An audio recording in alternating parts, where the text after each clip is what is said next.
is Dr. Matt Asmussen from PNNL. Dr. Asmussen's work spans nuclear waste form development, corrosion science, and electrochemical processes. Since 2018, he has led the PNNL's Integrated Disposal Facility Performance Assessment Program for the Hanford site, and he has served as an expert on waste disposal for the National Academy of Sciences as well as the IAEA. Today's talk is titled From Electrochemistry in the North to Nuclear Waste in the Desert. So please join me in welcoming Dr. Matt Asmussen. Thank you. Okay. So would you guys, when we usually do these, do you take questions during or just at the end? What's the preferred method? I'm good either way. I think people leave comments in the commentary section in the chat, and then it's usually in the end. Perfect. Okay. Am I right? Yeah, okay. Yeah, we'll go with that then. That works. Okay. So good afternoon, everyone. So I'm Matt Asmussen. I'm a senior scientist here at PNNL. And what I'm going to do, or what I'm hoping to do with this presentation is, and I hope I hit the right flavor for it, is kind of give an overview of three things. One, from a career standpoint, how I got to where I was, because I had a pretty irregular career path to land where I am and doing nuclear waste cleanup here in the US. Two, to give a bit of an overview of my workplace here at Pacific Northwest National Laboratory, the style of work that we do, what type of people we bring in, what a kind of a day in the life looks like of people at different levels across PNNL, and then kind of give you some scientific insight around things that I've done career-wise, and things that we're engaged in now, and including a couple things that I work on with several people on this call, Nick, Hen, Kevin, on things we're actively involved in research-wise. So kind of give a whole portfolio. And if I'm off on that and you've got questions I should have addressed instead, please put them in the chat, or happy to talk afterwards. So what I want to show first is kind of one of my main keys when it comes to having a successful career. And I almost lead every single presentation I do by showing and highlighting my team first. So in the intro, as mentioned, I lead our IDFPA team.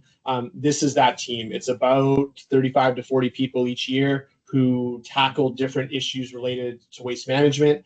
And what it really allows us to do working in a national laboratory is you can pull in experts from all over the place and all different disciplines to help solve some of the challenges. So I would be nowhere without this team, this great team that I get to work with here at PNNL.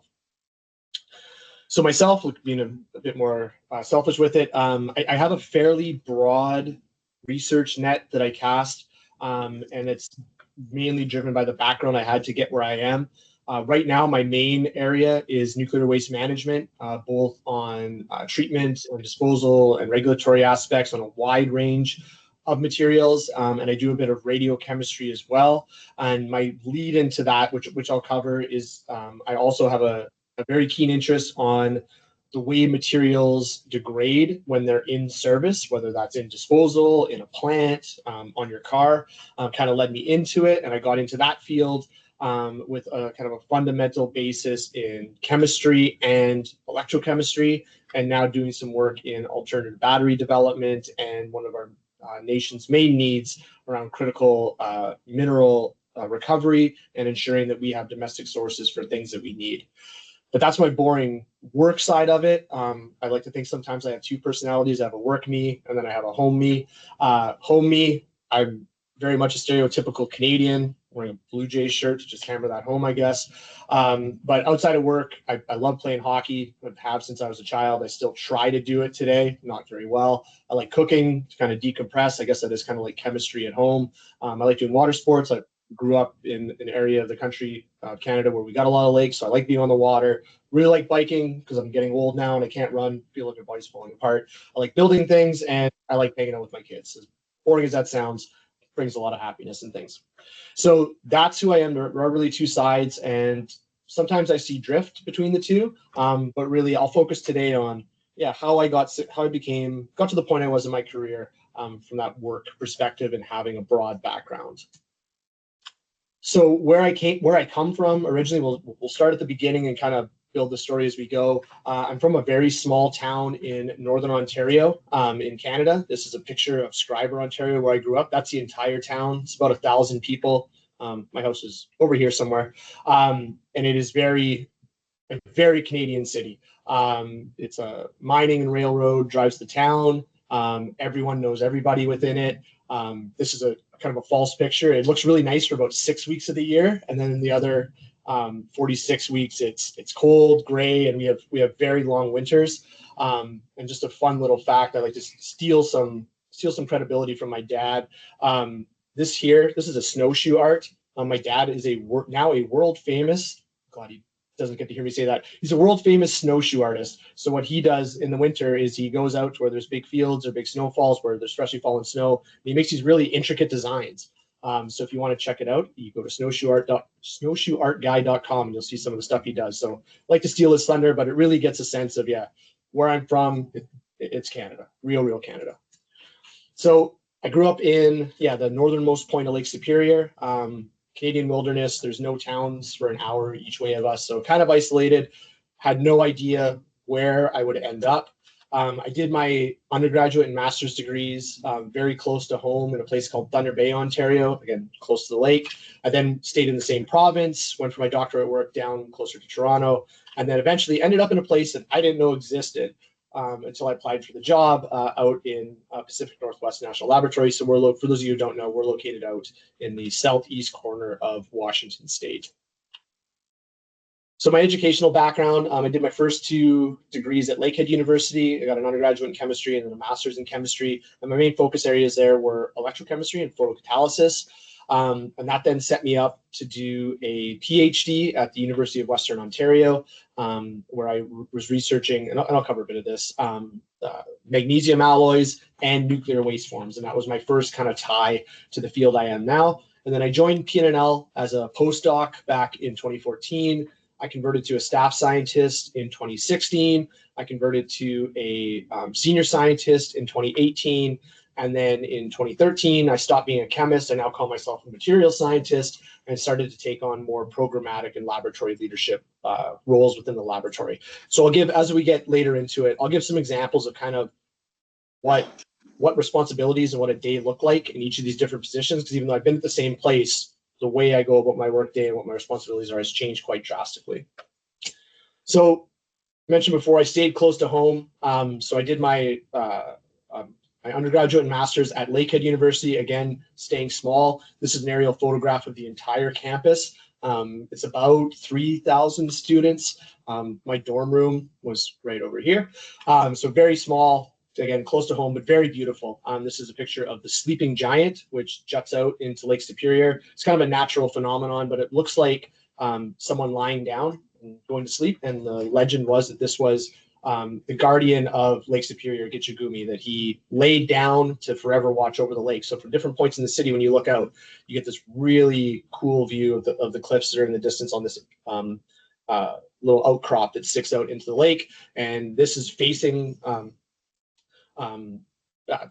east. So in the morning, you get these like really epic sunrises that go up above the sleeping giant. So they always use this in their promotional materials. So when I was at Lakehead, I consider this my electrochemist era, where I was involved in testing electrolytic cells. For those of you who remember kind of your small intro to electrochemistry in first year or freshman chemistry. So focused on electrolytic cells, so putting energy in and driving processes forward. So I got my research career started in my junior year in the summer. I worked in I-Ching Chen's laboratory, just kind of getting familiar with laboratory work. And I stayed in his laboratory through my honors thesis, through a master's thesis. And then at that point, I still didn't know what I wanted to do with my life. So we got a grant and I stayed on working for 1 year and then kind of realized I don't like working under people. I kind of want to be in more leadership stuff. So that's what pushed me off to do a PhD. A lot of the work that I did, again, very fundamental electrochemistry, where we would make these little nano-structured materials. So here are some platinum palladium nanodendrites we grew. They could be used in electrocatalytic processes, so things you would utilize in a fuel cell. We developed photocatalysts. We did things for biosensing, pulp and paper industry processing. Again, being in Northern Ontario, pulp and paper is a major industry out there, so we look for ways to make their processes run more efficiently and more environmentally friendly. We developed a thing called bifunctional photoelectrochemical electrodes, where essentially you have like a treatment system. You have control over like your centerpiece, which is your electrochemical destruction process. But then you also, if you've got visible light or UV light shining on it, you embed different catalysts on the surface, so you get like a double punch. So that was kind of like my crowning achievement technically coming out of my time at Lakehead.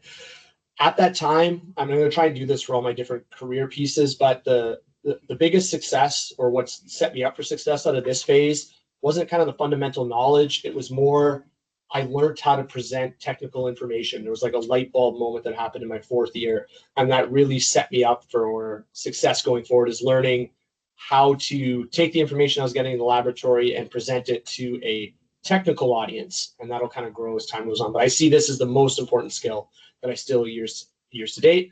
But on the other side of it, as I go through, I also had some lessons that I learned too. And one of the main lessons I learned that I still struggle with is I sometimes get distracted. I get squirreled away from things if I see some neat data. If I look back at that time, it's very quick and easy to get electrochemical data. I was able to get a number of publications during that time, but looking back at it, I could have had so much more, been so much more productive, but I was always trying these little side quests instead of staying on my main goal. So I really learned then of like, hey, you did a good job, but if you were more focused, probably could have done even more. And a nice little bonus at this time, when I was in my master's, my little sister was on the track team. She needed to stay in the city for the summer. So I got her a job working in our laboratory. A little bit of nepotism doesn't hurt sometimes. But the nice little takeaway from this is I have a paper with my sister. She's a physiotherapist now. That was her one little stint in research, and we have a paper together. It's framed in my parents' house. It's a cool little thing. And now I just have to find a way to publish with my brother, who's an actual professor, but we don't cross over much. So then from my time at Lakehead, I then went down to Southern Ontario to what looks a lot more like a more traditional university, the University of Western Ontario. It's the 6th oldest university in Canada. It's the 4th largest. It's located you drew a straight line between Detroit and Toronto. It's halfway between the two cities. Again, very beautiful campus. It's the forest city, very green, great place to go to school. It is viewed more as one of the more fun undergraduate schools, which I got a sense of from tutoring undergraduate students and seeing them on Saturday or Sunday mornings to tutor, and they were clearly having good times the night before. But yeah, look, great place to be. I really look back fondly on it. It's a big city, but it's just farmland all around it. So I'd be able to get out, go biking, clear my head from all the grad school stress, and really ride along the country roads in London. And it's this nice mixture of farmland and forest bleeding in between each other. So, and the other kind of fun Canadian fact of it, London sits in what's known as Southern Ontario's snow belt. So me growing up in Northern Ontario, I figured I knew what winters were. Our winters are long, they are cold. Sometimes we get some fairly epic snowstorms. Down in Southern Ontario here, they get fairly nice weather, but epic snowfalls are regular. So it's not uncommon for London, just because it sits between the two Great Lakes, it gets this kind of like band effect where snow will just come in and just hammer this strip here, and London sits right in the middle of it. They'll get 4, 5, 8 feet of snow in a night, and that will happen 2 or 3 times a year. Because it's fairly warm, it'll melt and go away, and then you get hammered again.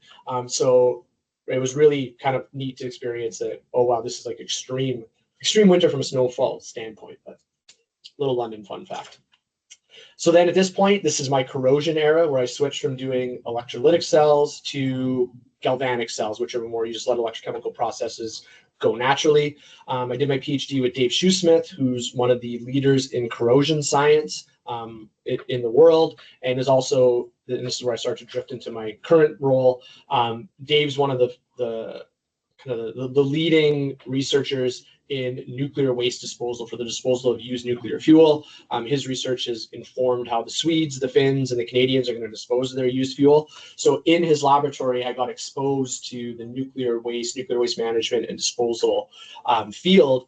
even though my work was mainly focused on the corrosion of lightweight alloys for automotive applications. I worked on a project that was funded by General Motors. We had collaborations with 2 other Canadian universities, but it's very practically based. They had a list of materials that they wanted to include on their cars, but kind of the trade-off is as you get lighter with the metals, they are more easily corroded. So if you're going to magnesium, a very light, stable metal, right, you can go to lithium, but lithium's going to catch on fire. Corrosion rates can be pretty high. So we're looking at different ways to change the microstructure. And if you change the microstructure, can you improve corrosion performance? And like some of the cool things we're able to do during that time frame is help develop a technique that lets us.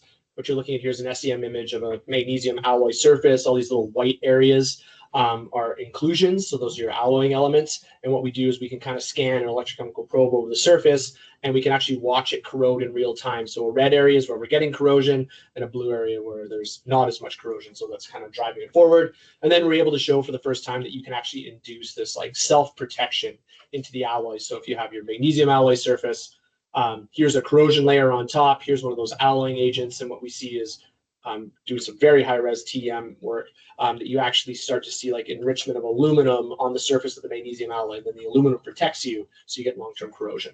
So that was my big technical takeaway. But just from being around in that group, did get some experience in what nuclear waste management entailed. And it was very, very, very interesting to me. And I thought, oh, maybe that could be a career path. So the biggest takeaway at this point that has fed my career going forward is, in the first end, it was like I learned how to present my work. And then I learned here that if there's a practical application to your work, more people are likely to listen and fund you for it. And it really showed me that I need that practical application tie if I was going to stay in science as a career. That kind of fundamental science for science sake, that's not for me. I really need to be working towards practical solutions and building the technical meaning into why you make big decisions. So science has a key role to play in that. And if I'm in that role, that's what really would get me going. But my other takeaway, the other kind of, where I caught myself is this is where I really started to get a bit of an ego check, that you don't always have to be the smartest person in the room. And it really helps you if you're friendly and know a lot of very, very smart people. So I like to defer in meetings to Kevin and Hen and Nick, because they are very smart people who know things outside of what I know. And if I just let them talk, they'll get the story Except straight. for Kevin, yeah. No, come on, Kevin. But it's the kind of, there's strength in having a network, and there's strength of having people you can talk to. You don't have to know everything. And that I kind of learned that going through my PhD through some very hard lessons that I won't say here, but if you ever catch me at a conference and you want to sit down and have a beer, I'll walk you through some grad school horror stories. But it really was an eye-opening experience that yeah, having a strong network and having a lot of friends in different areas is a big help. And then my bonus of my PhD time, we collaborated. One of our main collaborators was at McGill University, which is the main university in Montreal. So I got to spend a couple multi-week stretches doing research at McGill, but mainly living in Montreal. And Montreal is the best Canadian city. If you have a chance to go to Canada, if you've never been, you want to pick one city to go to, Montreal, by far, it has everything. It's got old architecture, it's got modern art, it's got the best food in the country, the people are great. It's just the best city. So a little plug. Doesn't have Yonge Street though. Oh, come on. Yonge Street is just so long now and overrun. It's not as fun.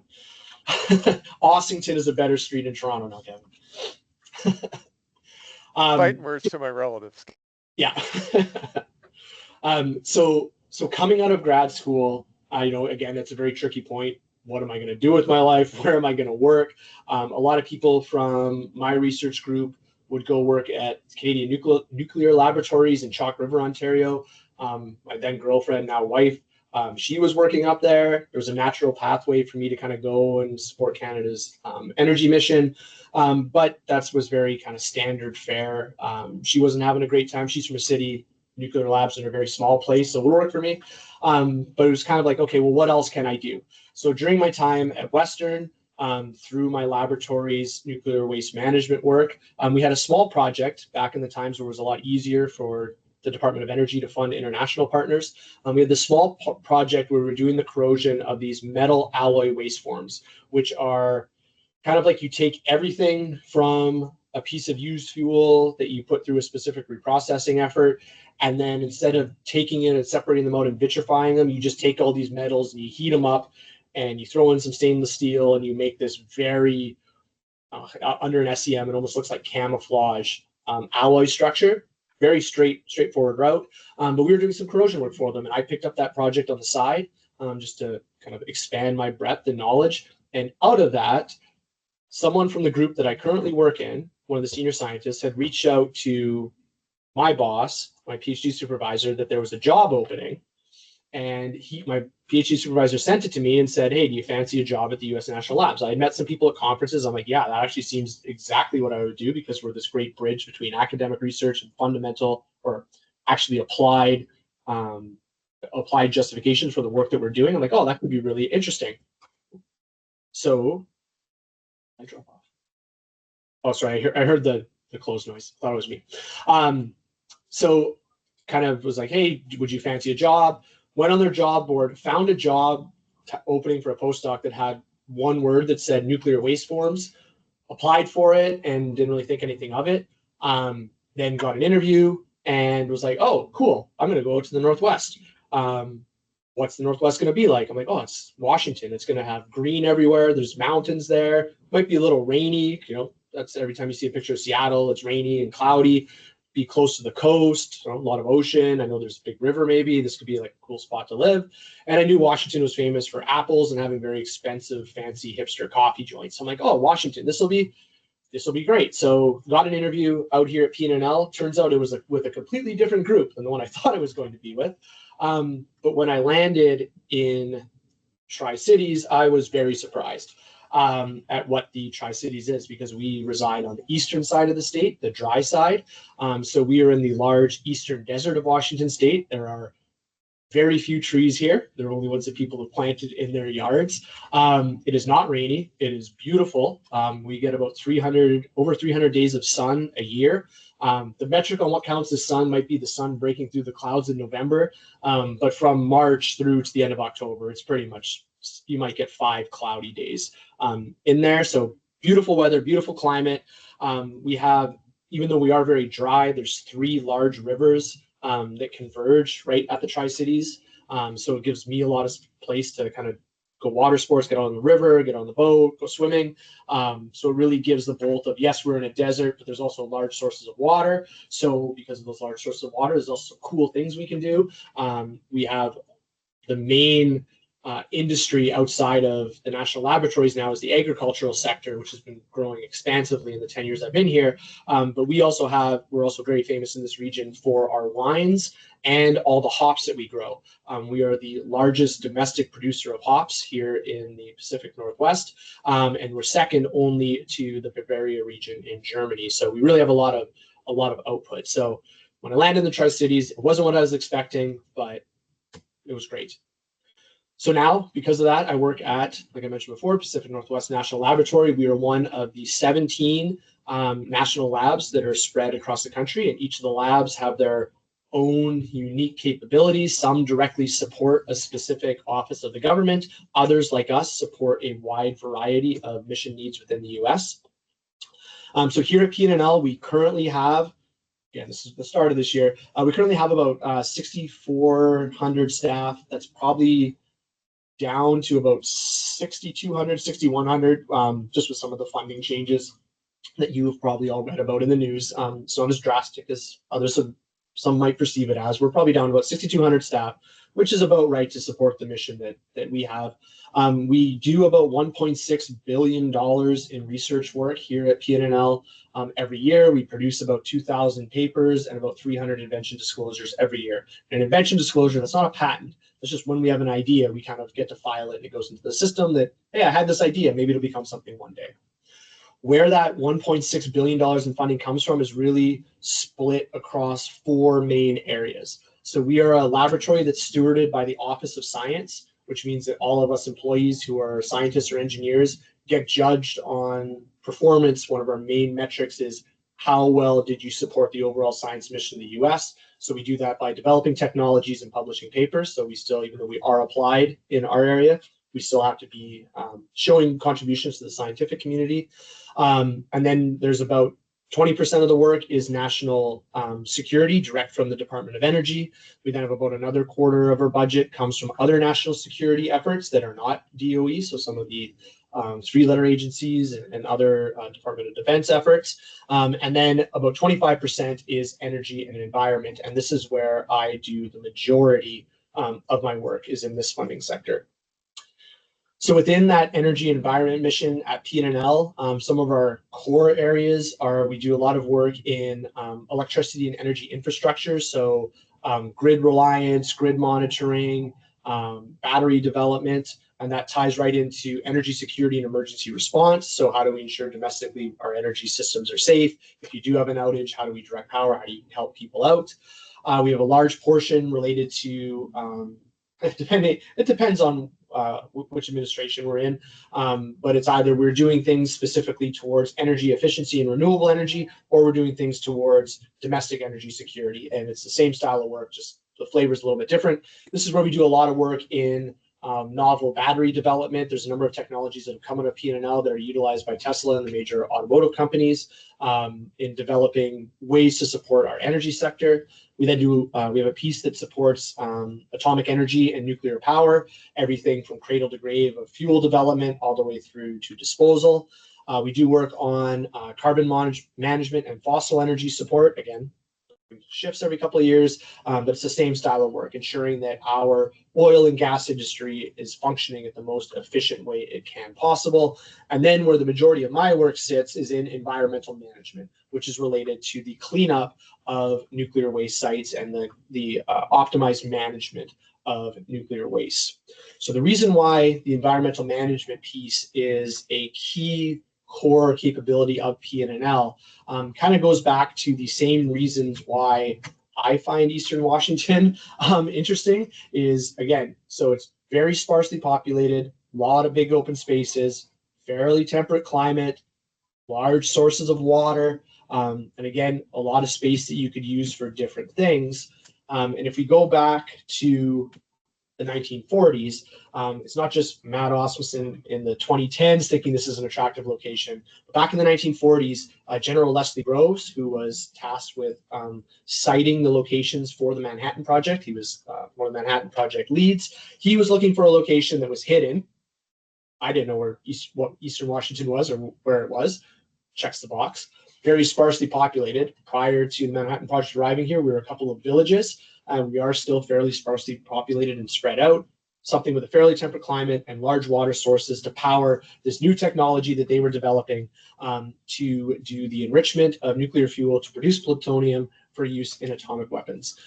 So they selected the Hanford site, which is located just north of the cities here and just north of PNNL, to site the construction of the B reactor, which is the first location where we produced fuel at scale for reprocessing to produce plutonium. And as a result of that, they had to build a laboratory to support the site. And they constructed what was then Pacific Northwest Laboratory. And then in the 1960s, PNL at the time was then designated a national laboratory, and we became Pacific Northwest National Laboratory. So because of this origins going back to the time of the Manhattan Project is why PNNL exists where it does.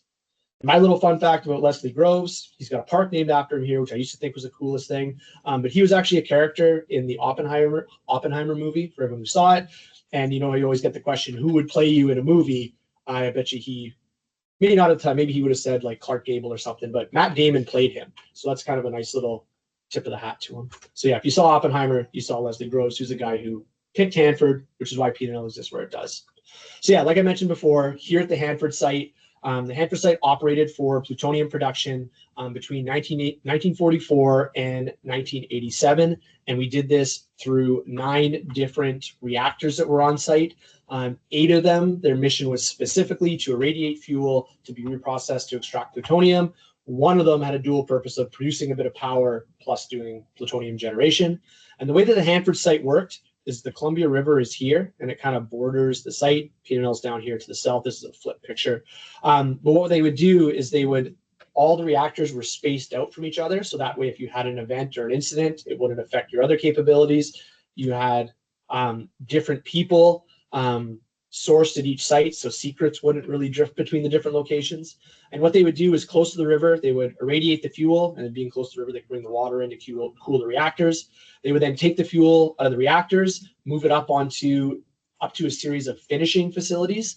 So there were 5 different finishing facilities where they would do the fuel reprocessing, and these were located up on what's known as the central plateau, so physically separated from the reactors. They were actually extracting the plutonium, and to do that, Hanford really was the experimental territory. So here we utilized 3 different reprocessing flow sheets to recover the plutonium, and also the development of those reprocessing flow sheets was done here. So we had 3 main processes, but also multiple variants of those different processes, because they were kind of building the plane as they were flying it.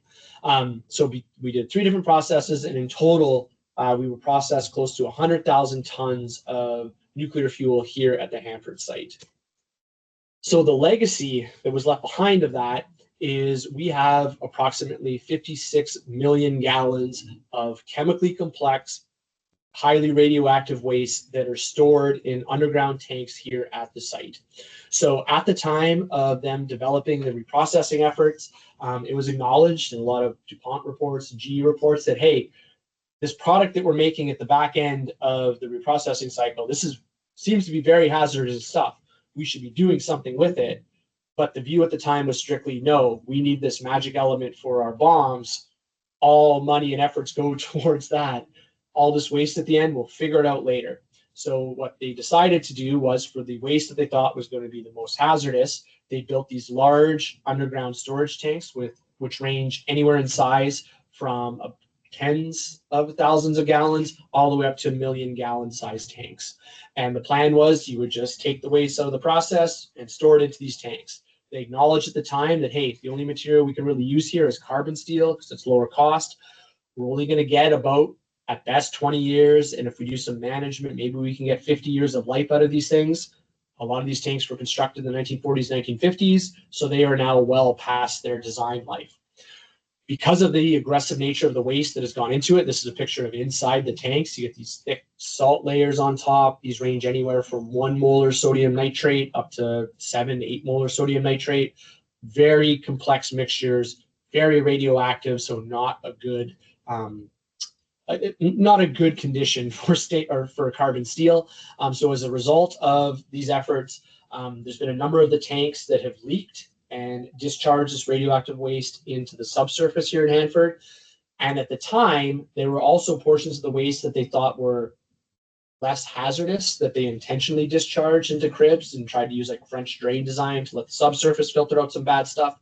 So because of these activities, the Hanford site is one of the most contaminated locations on the planet. And because we have this large volume of waste sitting in this aging tank infrastructure, there's a large effort to do something here at the site to lower down that risk. We do a lot of work on how we remediate the damage that's already done in the subsurface. And then where my world comes in is we put a lot of focus in how we can get this waste out of the tanks into a more stable form and safely disposed of, so we cease having any negative environment impact. So a plot I like to show is what is in the waste. So our wastes are mainly sodium nitrate, because you use nitric acid in the dissolution of the fuel, but because you're dissolving used fuel and doing all these different processes, if you look at a map of the periodic table, anything in green is what we would find in the waste. The 2 other in blues are things we would add as a treatment process, but you see we've got most of the periodic table covered for what we find in our waste. So they're very complex mixtures. Nothing like them exists on the planet Earth. So it presents a fairly significant challenge to convert these materials into safe forms that we can dispose of them in. So this is where I start to come in. And one of my main research themes in my 10-year career here, I guess 11 years as of today, 11 years here at PNNL, is trying to design and understand durable materials that can be used to treat this waste, get it into a more stable form so we can dispose of it at an appropriate disposal location. So some of the things that some of our main research teams we try to take into account is depending on the composition of the waste. So if your waste has a lot of short-lived radionuclides in it, they usually have higher dose. You have a different treatment strategy than some things that are more longer lived, where dose may be lower, but there's a very long-term environmental risk to them. That really drives how we would handle safety solutions for that material. So things that are short-lived, you can let them kind of decay away as long as they're shielded and not hurting anyone. But long-lived things, we want them to be in a very stable form and go into a very well-designed and sited disposal location. So what we design are things that we call waste forms, which I think you guys being involved in CREST probably understand this. The main goal of a waste form is to protect the environment and the population from radiation exposure, hazardous chemicals, groundwater and air pollutants over the lifetime of a disposal facility. And a big component of that is ensuring that we have durability. And durability is a very loose term. It doesn't really have a quantifiable meaning to it. I know Kevin and I have harped on people of this in the past. But what we're really trying to do is ensure that we are durable. And the way I view durability is that it meets or exceeds the requirements of the disposal site that form is going to. So depending on your disposal site and whether you have pathways to potable water, or you're isolated, or your geology is different, you can design a material that's suitable for that location. So my career at PNNL has mainly kind of focused on that nuclear waste management, designing durable materials, understanding their disposal behavior, but I've had a fairly somewhat accelerated path here at PNNL, and I've had different phases that I've walked through. So my first one, like I said, I came to PNNL, I postdoced here for about 2.5 years. I worked with Nick Chifoku, who's a subsurface scientist. Again, like I said, I applied thinking I was coming into a material science group, but when I got here, I met Nick, and he's a subsurface guy. So my initial work really focused on radionuclide capture, some of the long-term corrosion in the environment type approaches, doing some material development, and I also got to dabble in carbon capture for a little bit, and actually have 2 or 3 papers completely outside of my research area in carbon capture, thanks to, again, Nick is someone who works in a lot of different areas, so I got experience doing some different national laboratories things. Some of the cool things I got to do during my postdoc, we designed and worked with argon on this material called KMS2, is these layered sulfide structures, and what it's really good for is radionuclides can exchange and they kind of get trapped in these layers of the material, and it's got a long-term durability. Downside is kind of expensive to make it, but at the time, did some cool science related to it. And then we also stood up a technique that allows us to look at radioactive mapping on samples in real time. So traditional radiography is how you would do this. You would take a sample, put it on film, close it up in a cassette, take it out a couple days later, look, and wherever you had decays, should have changed the film, and then you kind of have a map. But that's kind of clunky. So we're able to develop a technique here that in real time, whenever there's a decay event happening in the sample, it sparks up on a scintillator paper and a camera catches it. So what this essentially gives us these are circular cross-section samples. Wherever you have a bright spot, that's where your radionuclides are sitting. So if I then want to go do some spectroscopy to the sample, and I'm going to find out where the technecium or the plutonium in the sample is, I know that at that hotspot, that's where it's sitting, so I can just go zoom in on that location.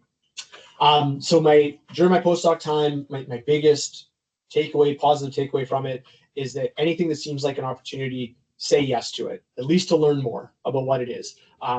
We get very busy here at the national labs, like any job, especially any early career job. But what I found really set me up is if I was talking to someone in the lunchroom or in the hallway, they're like, hey, we're doing this experiment. Do you want to come see it? Or you got some time to help with it? The answer is always yes, especially in your early career. Treat everything like an opportunity, because you don't know which one of those will really open the doors wide for you. My biggest lesson at the time, kind of building off my one of kind of not being the smartest one, having smart friends, networking is crucial. I know it sounds very stereotypical, like something you would read on a LinkedIn post from a bot, but networking is crucial to a career in research or any technical area. The more people you know, the more places you have to sell ideas, to build teams, to get work done. So the reason why I learned this is so like I said, today is my 11th anniversary of starting work at PNNL. A week after I started, we got to stop work on all the projects that I was working on because of some funding uncertainties at the time, not unlike what we're going through right now. But at that time, my boss just told me, hey, you got to go find some work. So I had to go knock on doors and cold call people to try and take me on their projects as a postdoc.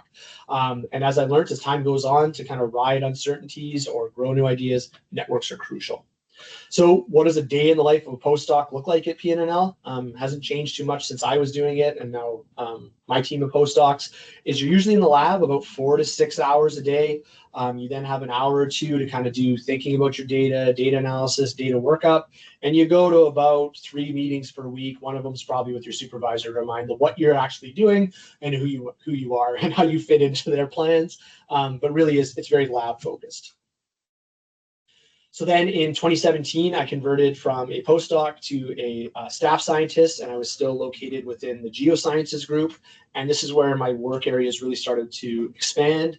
I started to do a lot of work in cementitious waste forms and glass waste forms and ceramic waste forms, kind of as my main project areas. I started to lead projects myself. I then did some kind of wild projects.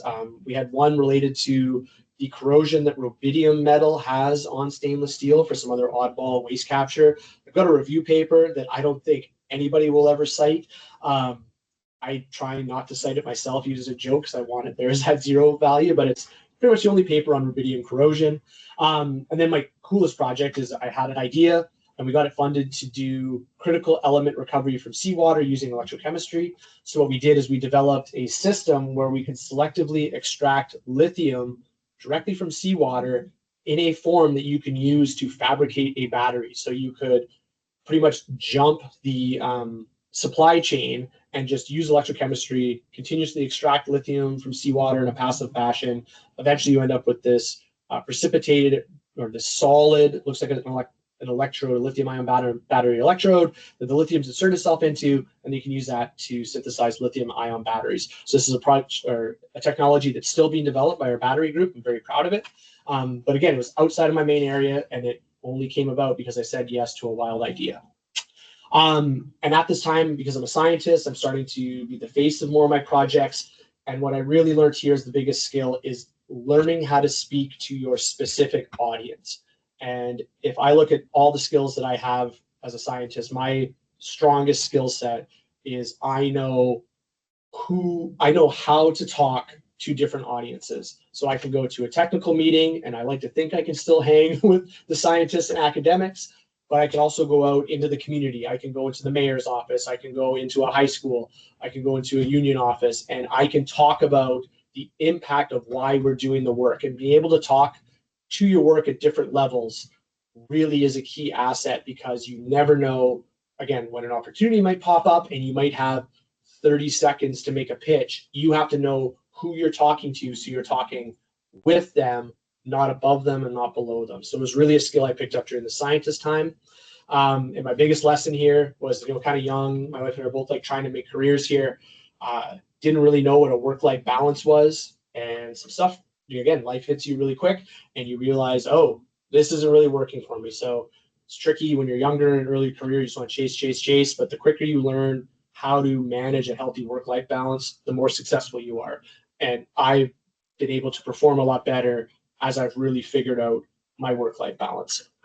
So once you become a scientist, kind of what a day in the life looks like, and this is like average-ish, is now your experimental load starts to lighten a little bit. So you probably got 3 to 6 hours, 2 to 6 hours in the laboratory per day working. You then have, again, another hour or two to your junior staff, a couple hours to do data workup. But again, maybe now you're working with some younger staff, and your meeting load goes up by a couple meetings because now you're doing a bit of project management.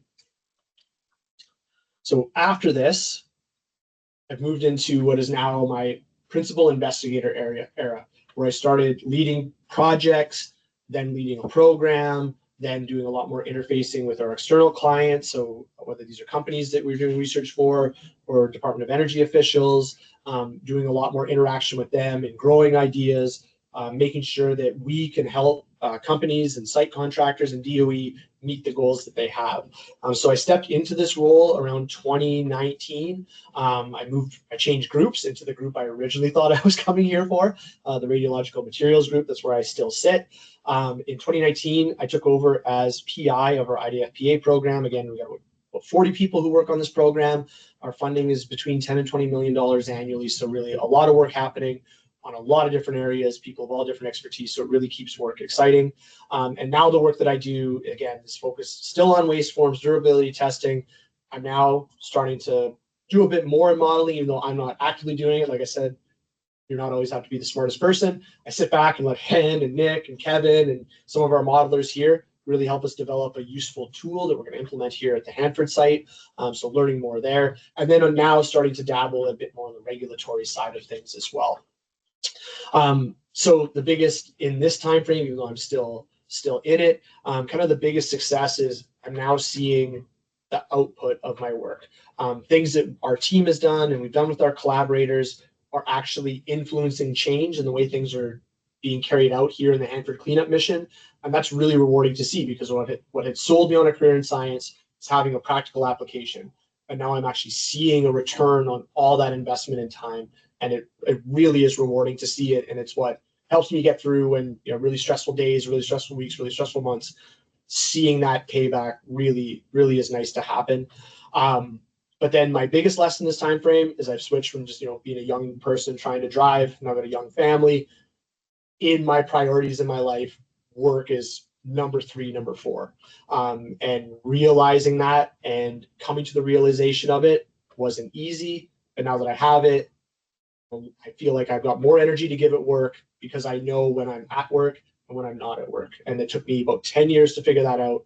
But now that I have, knowing that work is not your number one thing, it should be down in the middle somewhere. It is really crucial. And the bonus of this is now that I'm more external facing, is I get to work with a lot of collaborators, including the CREST team, which is great. But now my work life has changed quite a bit, where now I'm in about 7 hours of meetings today, maybe an hour of desk science if I'm lucky. And if my staff see me in a lab coat and safety glasses, they are frightened. They're wondering why I'm down there. And usually they're taking things out of my hand to say, no, we're not touching that. The coolest experiment, just a quick note, we do this field test where we're actually demonstrating our disposal facility, our lysimeter test, where we directly collaborate with Nick on the way we model the data that we have coming out of this. So I know I'm running low on time, but I'll just give a quick highlight that I still get to do fun science, that that's still the fundamental of what I do, even though majority of it is project management and program management and financial management. So I'll give you a quick overview of how we can still do some very impactful,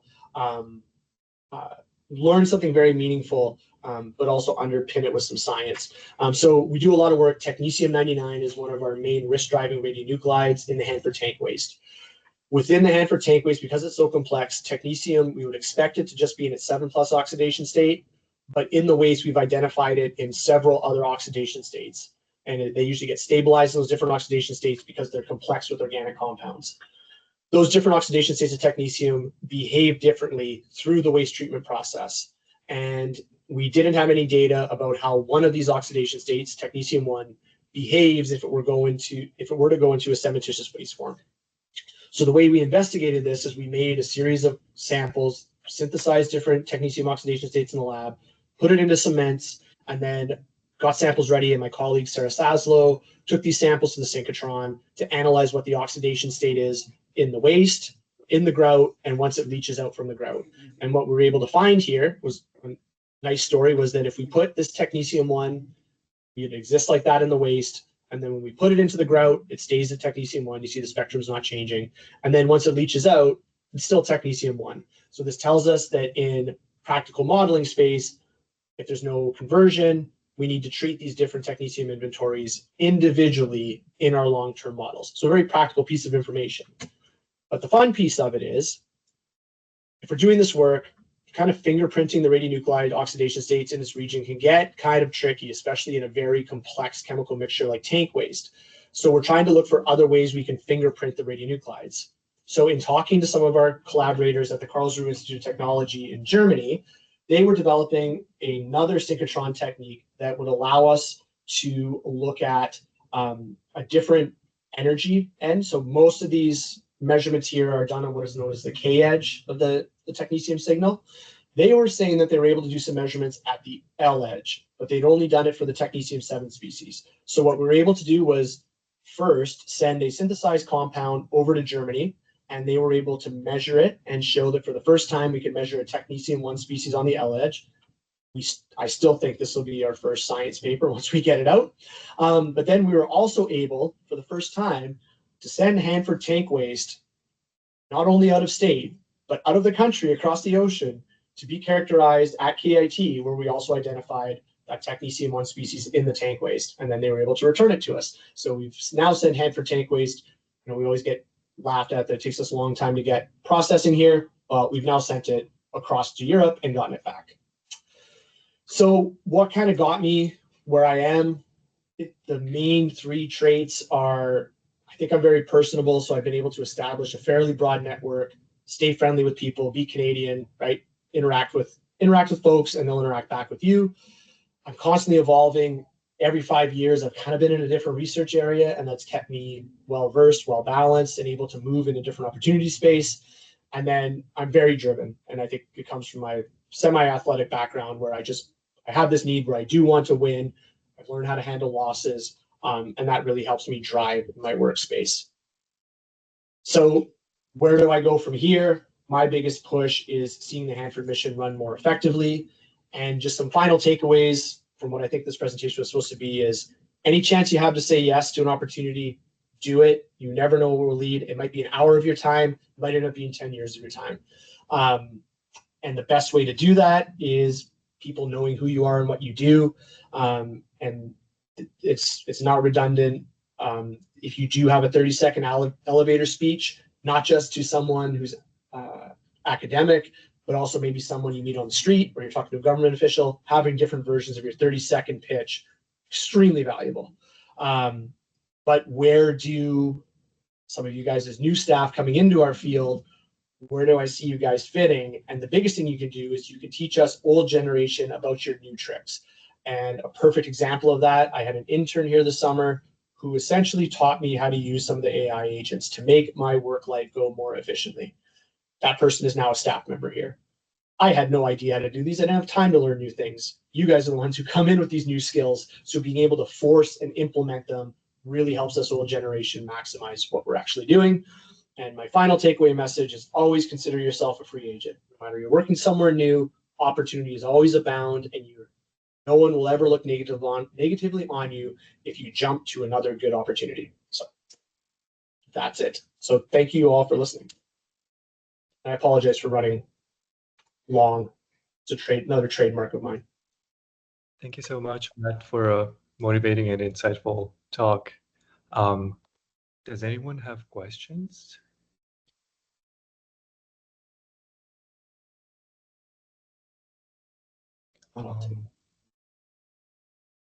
Jody? Me? Oh, Matt, Mert. It's Mert. Yeah. I was curious about transitioning from chemistry to material science. How did that go? Was it informal? Did you get a degree? Was it just responsibilities were on you and you became that? Yeah, it was more responsibility. So from my background, I'm not a traditional wet chemist, right? I was always more working with the materials side of things. And once I got here, the projects that I was leading and putting my intellectual thought towards are more material development, material degradation. So earlier I had the chance to switch and I didn't. What really drove it was the compensation end of it. So we judge our salaries based on what you can get, kind of what the going rate is for that job title outside. So chemists, more of a dime a dozen, right? Material scientists, much higher demand, kind of salaries outside are higher. So there's a salary bracket difference. So I had to justify it. I had to argue it and justify it that what I did was material science. No, I don't have a degree, but look at my 60-some papers that are in material science journals. Clearly, I'm a material scientist. Please switch me and bump my pay up as a result. So, okay, thank you. Thank you very much. Hey, Nabil. We also have another question. Shugo. That's Nabil. Hey, Matt. Good to see you. Yeah. So I was interested in the digital autoradiography that you mentioned. So it's at stability test, or you were basically testing how your sample is reaching technetium or something. Can you tell me a little bit more about it? Yeah. So what it does, it looks at a physical sample and it gives you a map of your radionuclide distribution. So it looks at, you can tune it for alpha or beta decay or gamma decay. And so what we would do is if we would make a cylinder sample of cement and we've got radionuclides spread throughout it or trapped within individuals, like we add iron to it, the tech will hopefully locate with the iron. So we can take a slice of the material, put it on the instrument, and get a map of where our tech is distributed. And then we can look at a leach sample, slice it, and then take a look at where it would have migrated away from. So we've seen samples where at the start, the technetium is like, or the uranium or whatnot, is evenly distributed. Like it's a homogeneous mix, it's evenly distributed throughout the sample. But after we leach it, it starts to enrich near the outer surface. And the reason for that is as the material itself is leaching and interacting with the environment, its mineral structure is converting. And when that mineral conversion is happening, the radionuclide gets trapped in those minerals. So what it would show us is we get these rings around the sample where our radionuclide was concentrating, and then we can go in with our whatever analysis we wanted to do, zoom in on those regions, and we were seeing that the tech was incorporating into some of the minerals themselves. For example, we've seen similar things with uranium and carbonates. But yeah, it's a way to give you a map of where things are without having to go under vacuum. So. Okay, thank you so much. Yeah.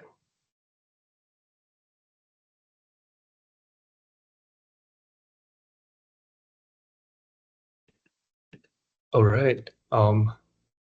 Again, thank you so much for the wonderful talk. Yeah. And I think there are no questions left. Thanks a lot. Thank you all for listening. If you have any questions, just reach out to me. Happy to talk. Thanks, Matt. Thank you so much. This was Thank you, Matt. really informative. Yeah. Bye, everyone. Thank you. Welcome.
I'm up here. Okay. That's loud. That's allowed.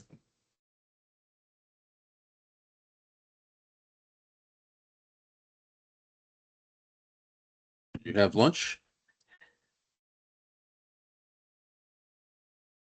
Oh, we're in here. What Well. leftovers, and I'm sure. Well,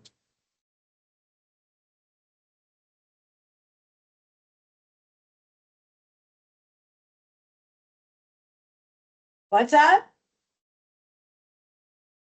We went to the one in Sandwich.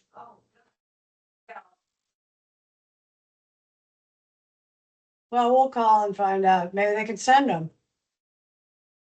Worry about it tomorrow.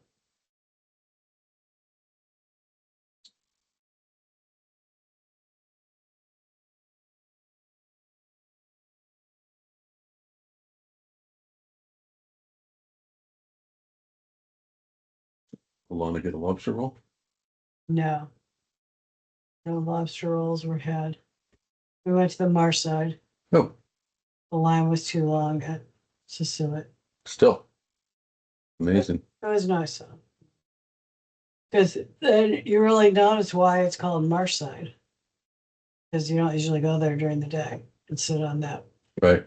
window. So that was pleasant. Then we drove to the Sandwich Boardwalk again. Oh, wow. Seemed like a good drive. Yeah. People get out and walk the boardwalk. We did. Oh. That one? Walked a little bit of that one and then we drove over to the other one. Oh. Okay. Is Beth with you? Mhm. So I see this thing from Peter here. I mean, about Peter. I spoke to him. I know, and you sent you sent his itinerary. We talked about various things having to do with his trip, calendaring. Mhm. And so I put it, the notes I put down generally in an email. Is that what you're talking about? Yes. Yeah. And a text. Yes. So why Team Clean? You're gonna call them? He was wondering if in between when he goes and when we get back there, would it make sense to get a house cleaning? Mhm. He says it's just dusty. It's not Yeah. like it's not, he vacuums, but it's just, Right, sure. so I don't think that would be a bad thing. Not at all. Maybe not a deep clean, something that would. Right. Okay, Team Clean. Is he going to New York? He would like to go to New York. And so he's going to, come up here. Travel Wednesday, Thursday, Friday, Saturday, and the show is on Sunday. Then he may try to go to New York on Monday. Okay. Is he going to Skinny Dennis? He is trying to connect with the person at Skinny Dennis. He has been contacting Josh Halper. He has been contacting Dono. So he's Making contact. Yeah. Is he surviving? Yeah. Working. Doesn't seem too stressed. No. I talked to Sam too. Oh, So when he has like a show on his agenda, Yeah. then he can, now he's going to be making this trip. So he's worked yesterday, he's working today. He says kind of likes it now. He's getting on the swing of it. well, that's good. He could just make some trips like this and Yep. keep himself afloat. Then we talked about how Jeff would be cared for. How is Jeff going to be carried? Well, he said he's talking to Steph. Steph has offered, but Steph lives on the other side of town. He said Bryson likes Jeff, but he hasn't talked to Bryson in a little bit. We talked about Charles, but Charles may have gone to college. I don't know. So I said I would contact Jackie. Sam is going to be there Friday, Saturday, and Sunday, Mhm. so he can take care of Jeff. Jeff. And Sam's not overly concerned about the condition of the house. No. Peter doesn't always, he doesn't leave it trash.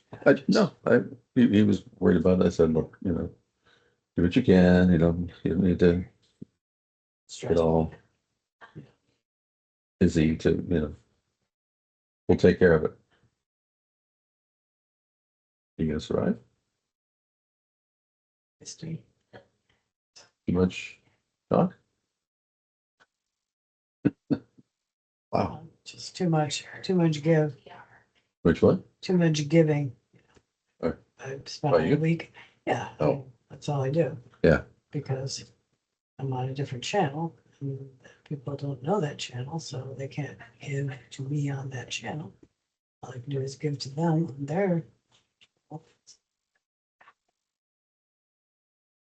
You're exhausting. Right. It's nice. I mean, I'm really not complaining. I'm just kidding. I'm exhausted. Yeah. Very concerned about the leftovers. Well, what? The leftovers. But I told her we're having this chickpea thing. I know. Oh, you think I should make that? Yes. Okay. That's the thing to make. And the plan is done. If we can't get it ready, once we get the food and we decide how long it's going to take, then I text Beth and tell her whether it's going to be ready by 6:30 or not. If it's not, then The she. chance it's already 5. I know. So Chances are slim. the chances are. Okay, so I'll just tell her right now. Unless he wanted to have leftover tie or something, Yes. then he wouldn't be eating with everybody else. That's true. I just, if you have to go to the store and cook it, even if it's a simple recipe and fast. I'll go to the store with you. Okay.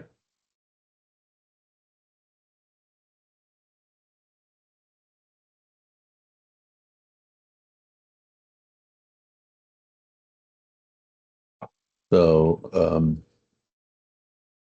Rory had a little cold, so they took her to the doctor, but she's okay.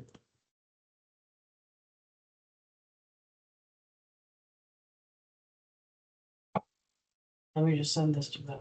Sure. Maybe do I have to go? No. Maybe I'll just take a little. Seems like you could I use could it. really use a little. Look up what these ingredients are.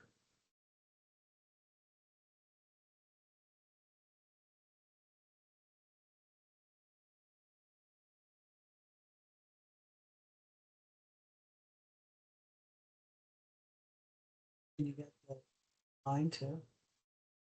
Why didn't you guys stop in the corner? What? Why didn't you guys stop in the corner? Because we had sunglasses were lost. We were all the way in Sandwich Room. Okay. Do you want me to go to get it? No, that just takes another I know. half an hour. I can go with you. No, but you should. There was no way I could stop and get it. Olive oil, garlic.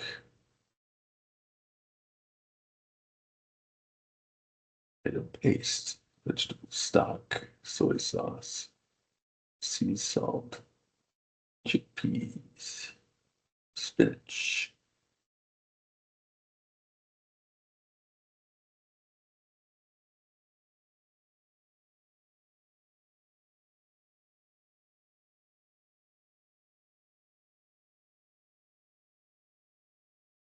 I can also go out later and get it if you want. Yeah, I mean, I don't mind. It isn't wondering why. It just wasn't possible given our. That's fine. We thought you were going to the store. I Once we am. go to Rings, get all the stuff for the dinner at Rings, and just pick it up there. Yeah, maybe.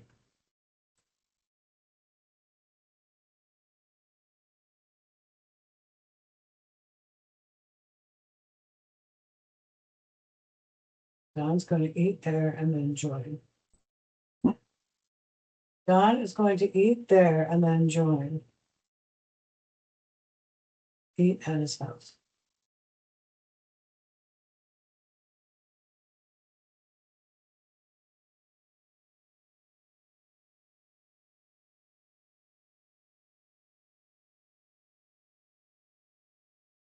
Boss El Anut. Is that?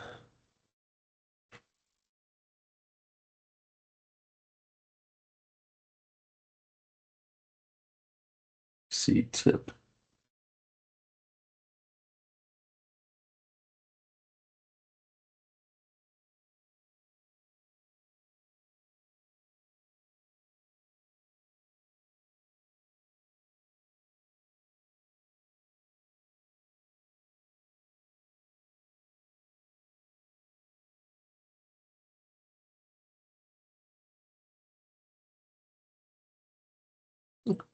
I had better go if we have any chance of eating at all. You mind doing this? Nope.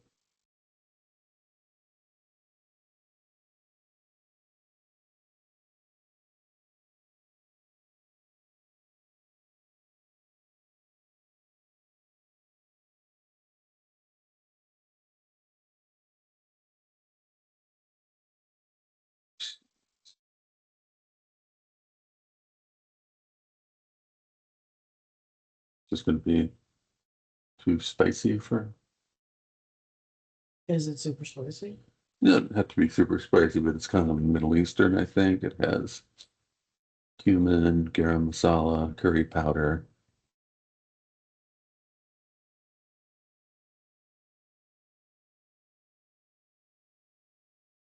We're just going to make it.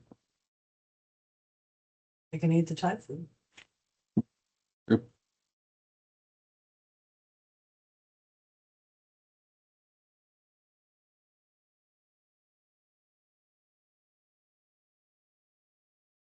It's quite a spice mixture. Okay. Then I better go. Quick break. Yeah. Crashing.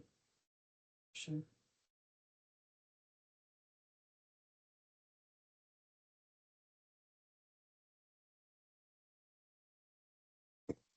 But is that, I mean, it looks good to you, spinach and chickpeas, but Oh, it looked great, and I told him about it until he started describing the spiciness. no, I just shot, it's a North African. Pretty good. Okay. Did it come with rice or anything? Bread, rice, bulgur, couscous.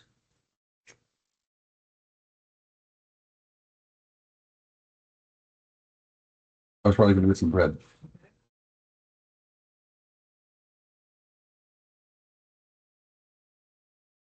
Ben, Ben and Jerry to show us where his original shop was. It was a plaque. Huh, in the gas station. They're looking for Ben and Jerry's to rise again. Okay. Trying to free Ben and Jerry.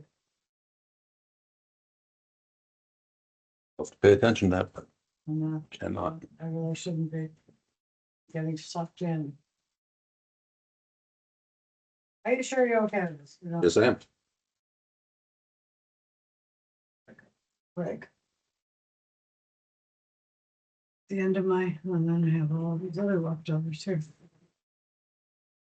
I'm gonna put these in our upstairs fridge. Now we want to March. Up our side there. That's like a beet salad and. Whoa. You dropped something, it's spilled on the road. Not much of a new life. We spilled it all over the car. Now we've got beets being spilled all over. Look at this. It's that. That's beets.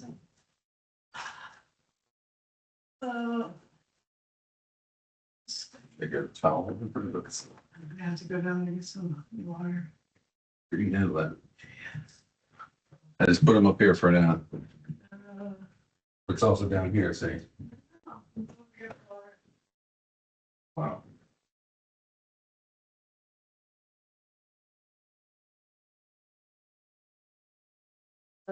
Leftovers, but now it's got again. Oh.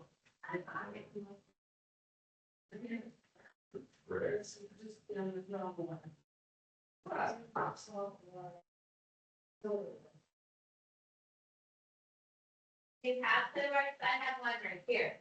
Do you? But you're gonna have to put it in the first. Sure. Then we send my guys, like, what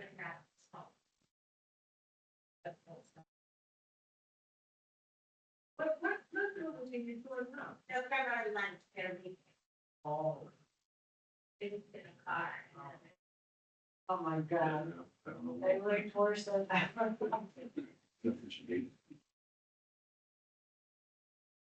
What's in there? Oh. We're throwing them away. They're causing us nothing but trouble.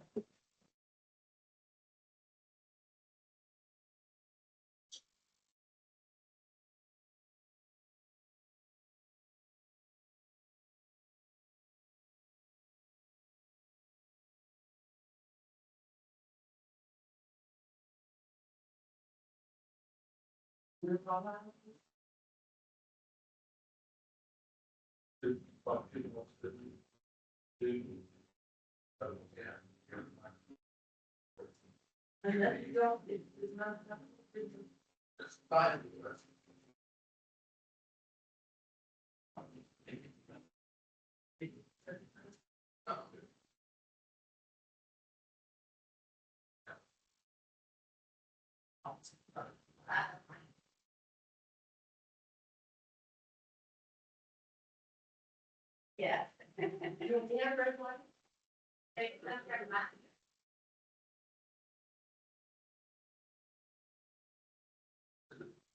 Box. All right.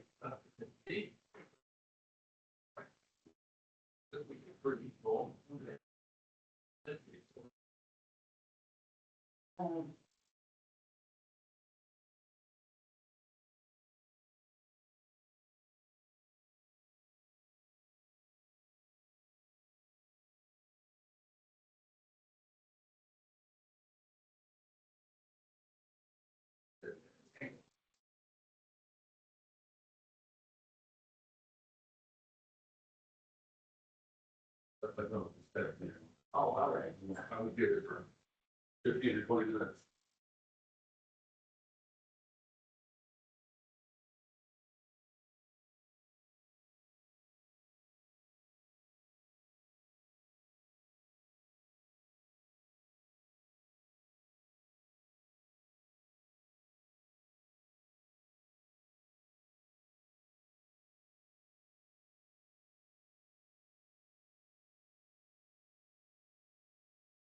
Get it, sir? I think so. It's a nightmare scenario, though. It's like somebody just got murdered on here. Oh, thank you.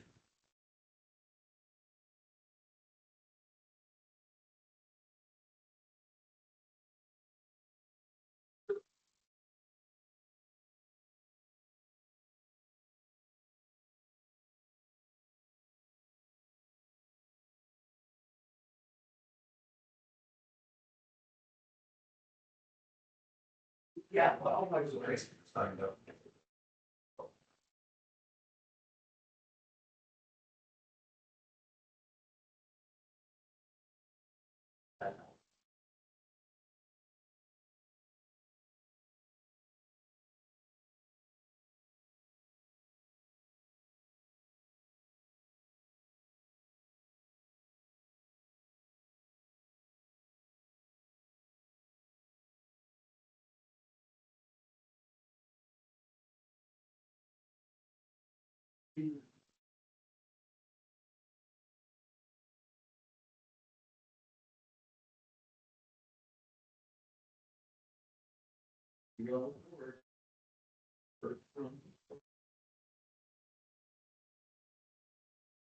David John.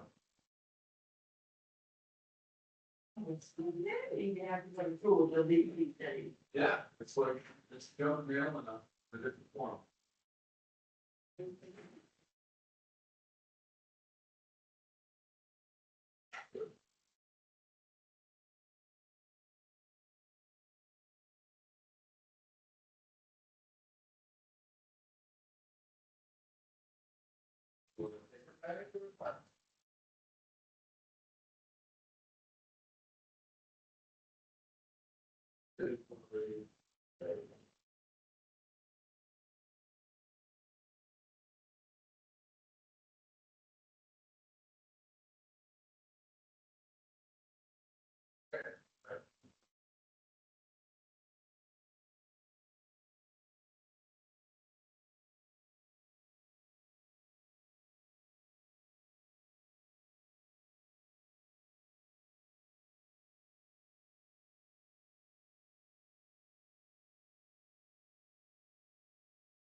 Oh,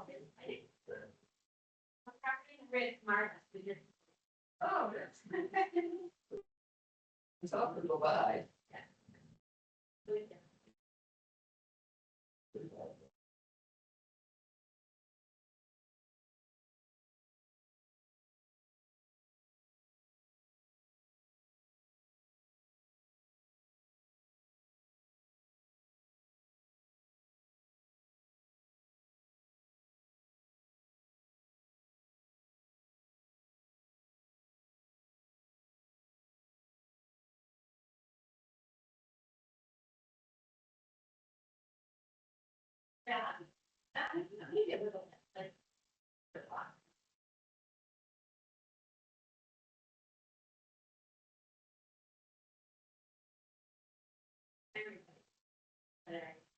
Yeah. Carla, Marcy, and Pam. But. Marcy.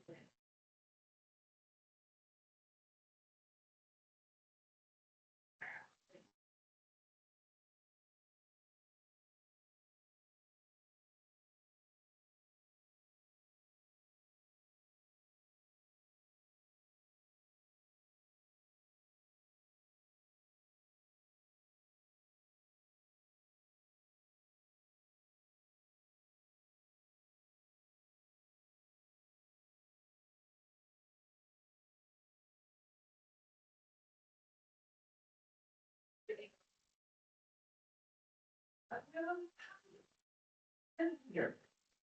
And we are together.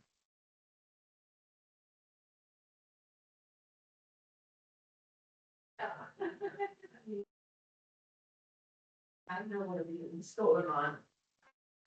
No.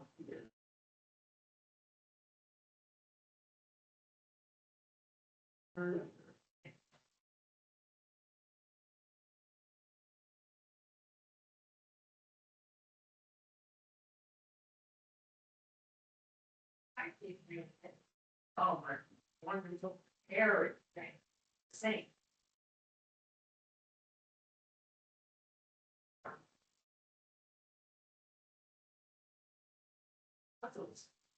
She used to do it.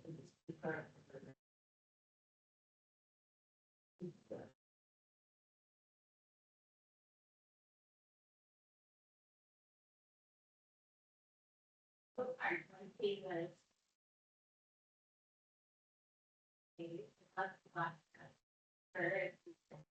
Yes.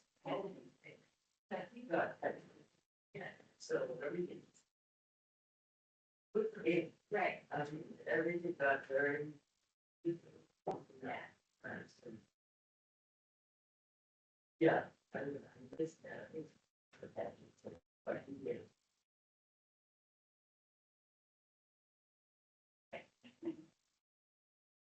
I think that my mom was, she lost a lot of courage.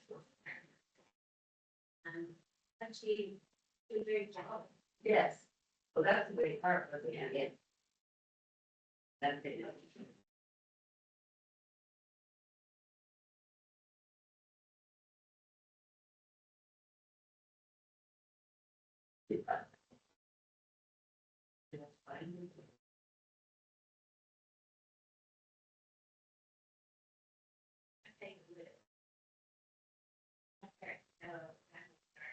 Going outside.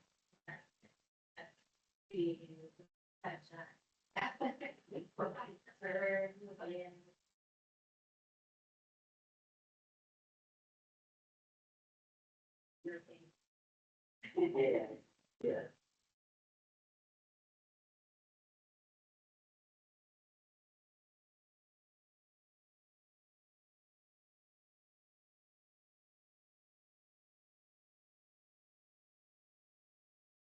Beautiful.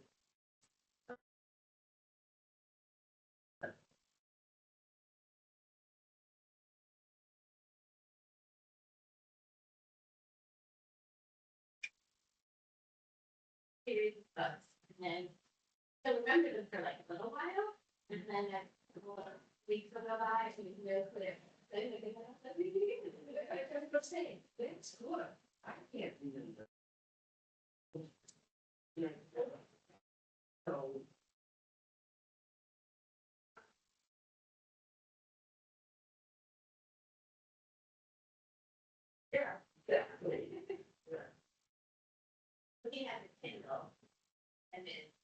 is all these books by the same author. Yeah.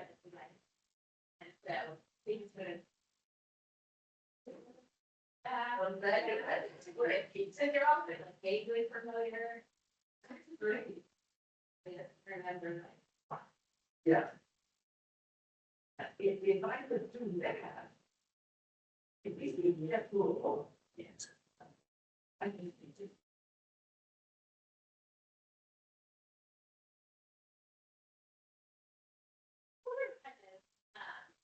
Listen to stories. Yes. Short story. Right, yeah. I find that with the phone or my pet, yeah, not very long these days. So when I try to read, I get short stories. Yes. I think that's one thing. I can.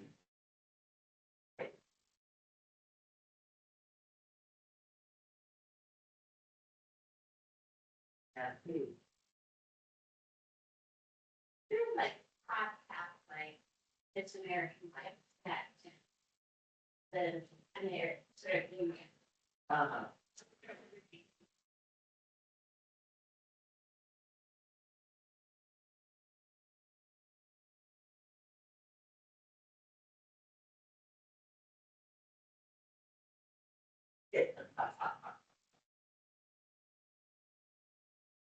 And then the so is I have very good friends. And I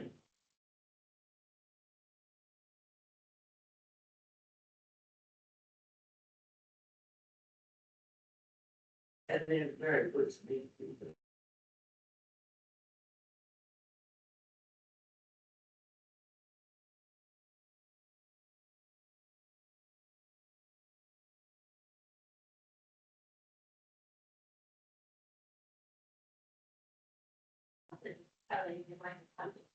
Well, they're really good.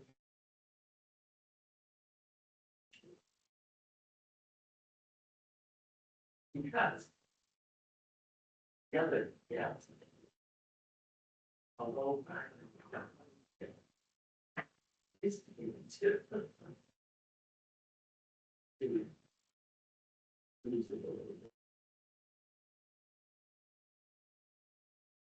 It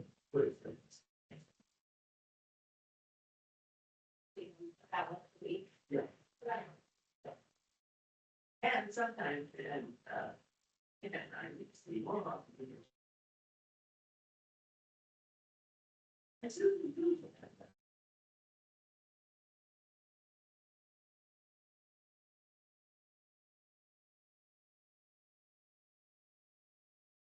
And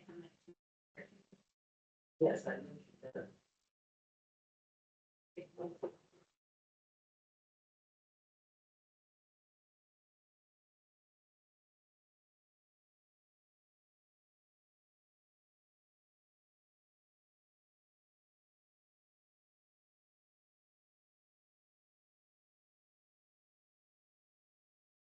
I'll have Oh, right, yes. Eric. Eric, Mr. Barry, that would be great. Wow. He met with him and then he left. And then he had, he got married. Did she? Yeah. Oh, for heaven's sake.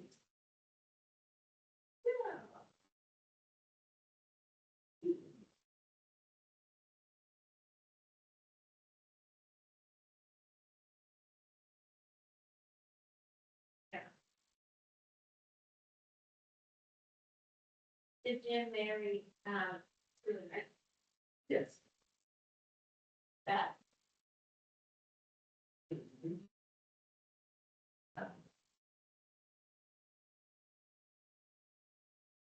Well, yeah. Who married you kids in the church? David Park. David Park, right. David before.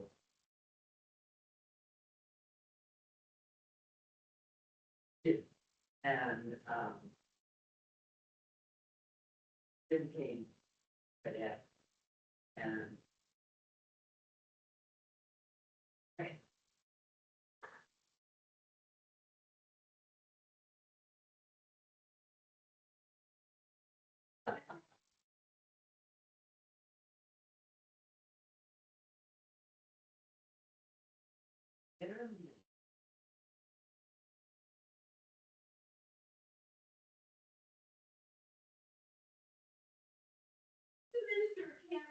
Credit.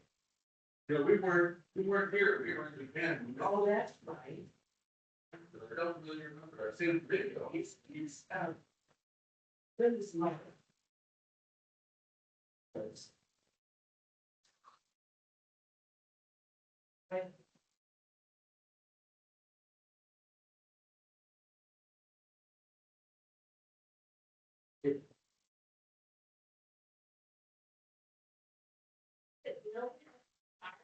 Oh, goodness.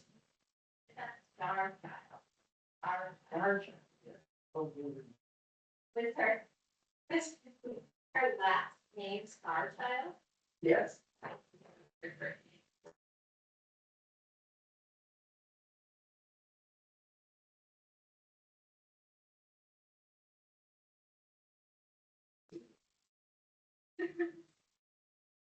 That's what we did, they. One with the. Training this, yeah.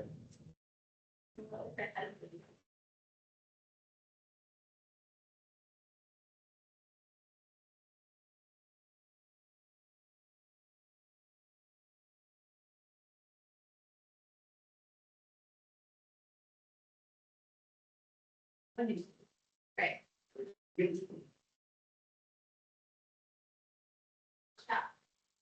The Dansky. Yes.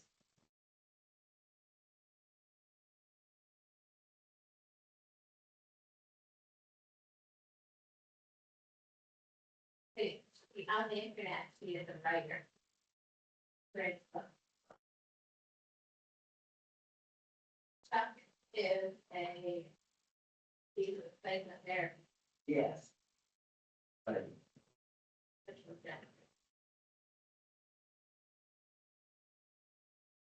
Poet, playwright, expressive arts therapist. He's a former secretary and involved in social justice.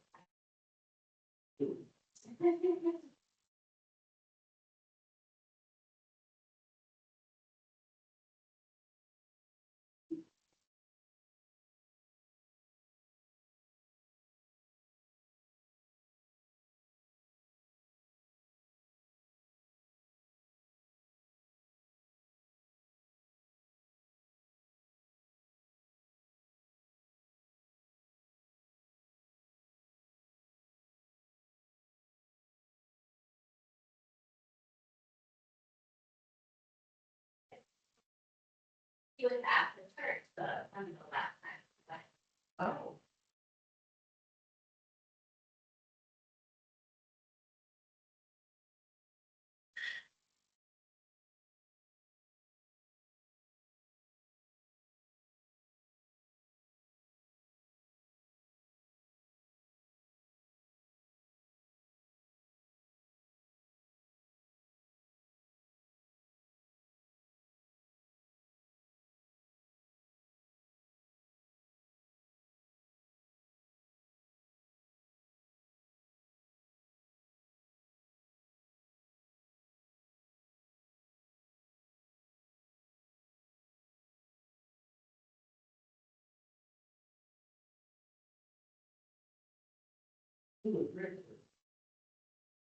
Here, really.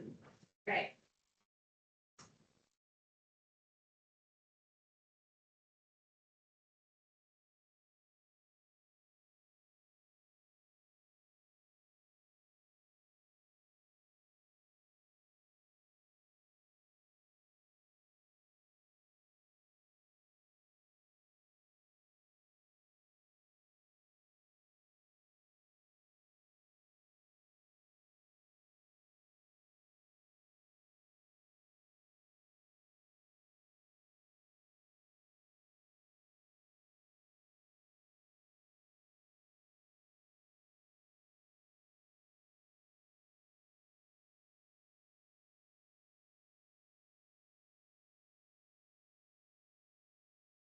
Thank you. Yeah, me too.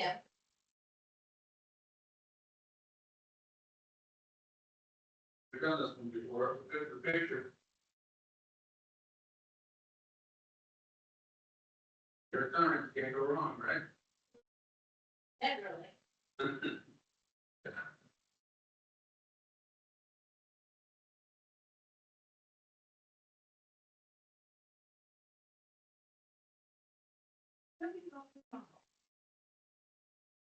Oh, I have a, I think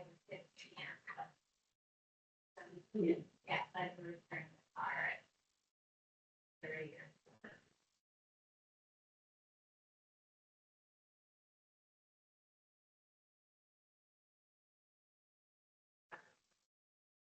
So much time. Drive right there. Return the car. Oh,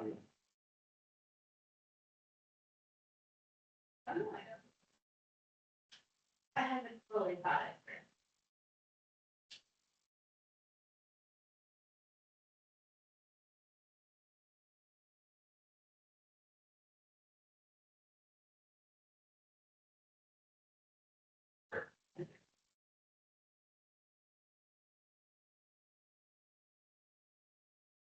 But it's hopefully we can come back to Thanksgiving, you know.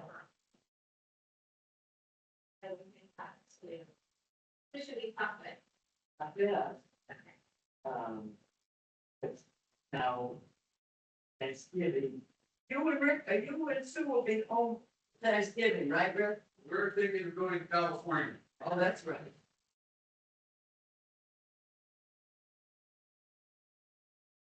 Yeah, so it would be, yeah.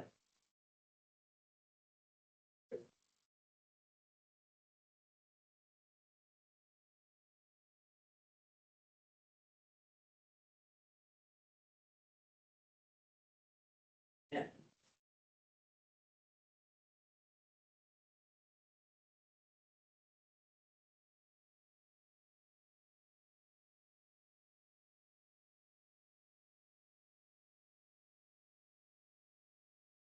All right. I mean, do you want to do that? Would you prefer to do that if you come after Thanksgiving? If you want us to come and make Thanksgiving? Okay.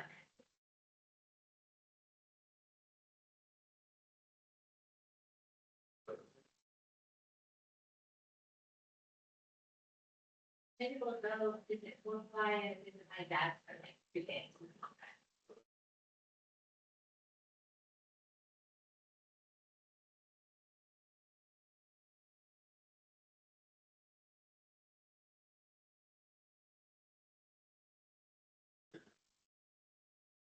Yes. And this.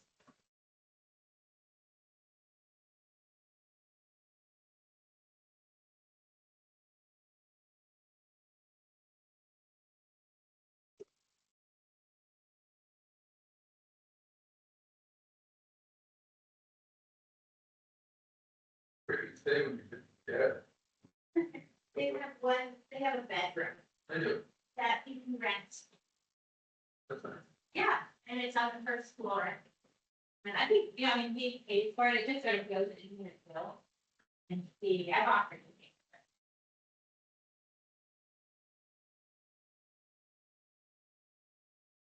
it. Deal.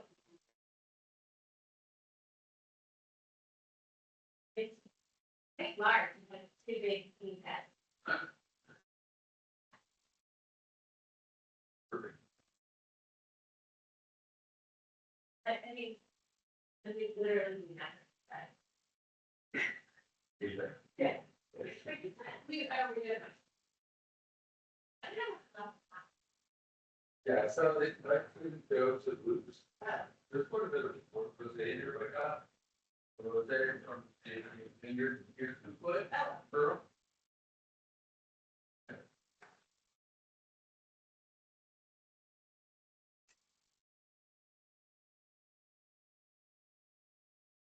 Right. There really is. We almost got it, but we didn't. Do you ever get a new washer dryer in the? Yeah. Did you get a new washer dryer department? Yes. Pretty nice. It's a Samsung, it stops you. Yeah. It stops you.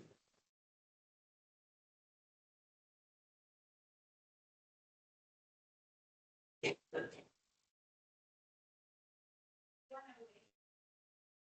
think I will.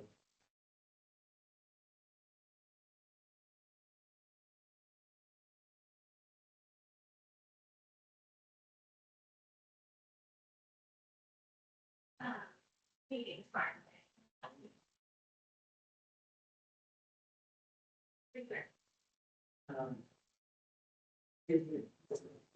Where would you like to have you go say you have it?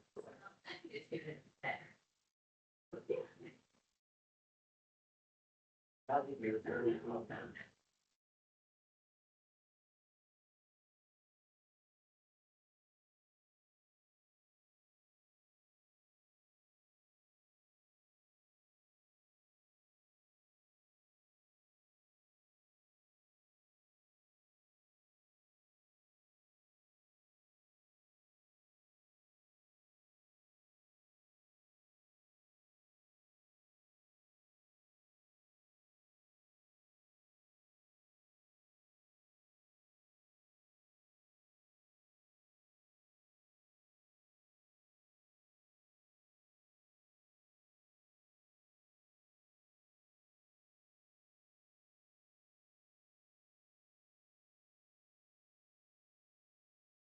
It's new. It's upstairs, you know, up there. Fold it in half. Oh, doing for. Yeah. Do you have that, Rick? Not. I should. No, not that much, but it's still kind of, you still have a muscle memory. Things are pretty stiff and, you know, balance and all that sort of stuff. When I do it, it still feels really good. I just read an article in the New York Times about a 102-year-old French lady who still teaches yoga. Great pictures of her.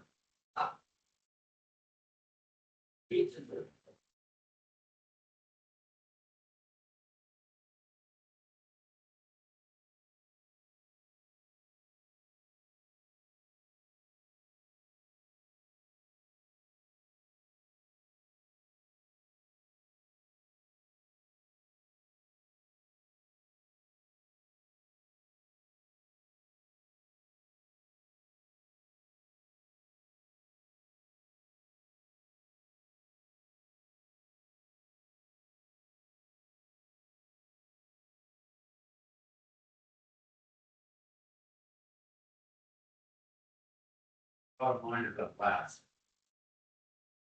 You what? My yoga is laughs. Oh. Baby and I. That's such a big.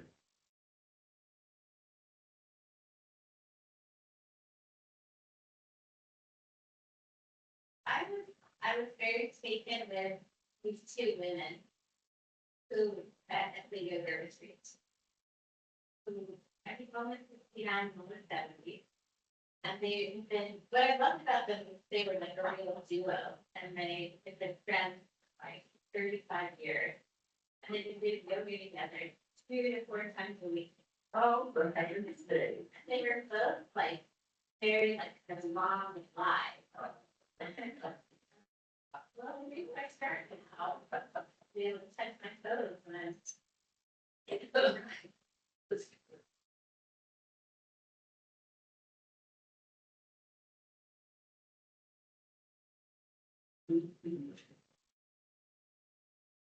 But he periodic. He did like long. Like that. You know, doing plank. Carrying the house, a block.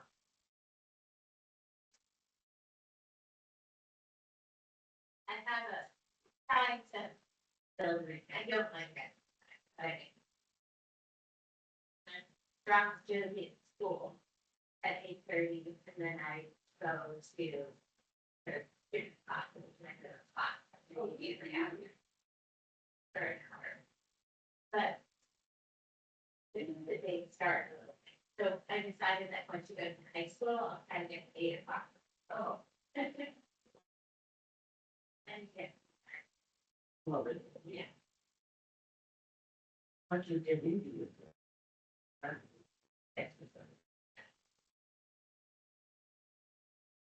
So my new studio is put in the middle of nowhere, so we wanted to get food, we have to walk 15 minutes. That's it. I'm trying to bring.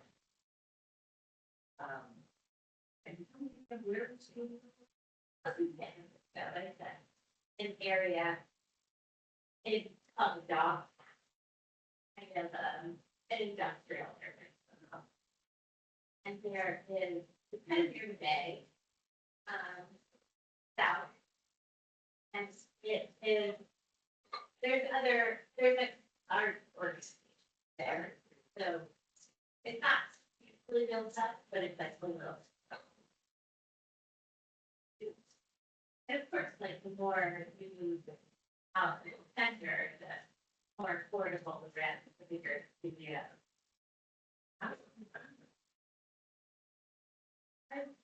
For about a year, I've been looking, but I wanted to find like a studio that actually. But I don't get my ears open, contact people, message people, say something. And then I am potentially a photographer in a building that I photographed my first. Oh, and I inquired there, the actual owner of the building. And then I was like, oh, that's kind of great, a big industrial space, but they didn't have anything. What they had available was like massive. And so then started looking around. Somebody told me about a studio and I got the wrong name of the studio. And I contacted them and it turns out they have a studio in this building that I've been going to. And are you the others in the world then? There, in my collective, there are 17 studios. We met we have a monthly meeting where each one presents their work. But there are also other studios with 3 artists in this one, and then another one called Art Explosion, and a bunch of artists. So a bunch of artists in the, and October 11th to 12th, we're opening up the studios. So yeah, so we can tell you. Yeah, that's great. But I imagine I'll be more people. Oh. What kind of everything you were doing that? I mean, where was I had a studio for the last 3 years. 4 years. I didn't know any. It did a little ring in a big building. So maybe I'd take a load of them. Yeah. But this one, at least they're all artists. Yeah. That's great. And a lot of them, not all of them, but quite a few of them have exhibited their work in their relationship. They're kind of further along than I am. Thanks.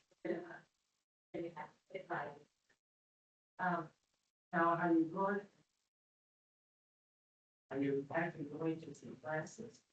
Well, not exactly a class. It's like this art group that I did last year, and I'm doing it again this year. But it's like a critique group. Oh, yeah. Where you talk about your work. And last year it was almost every week.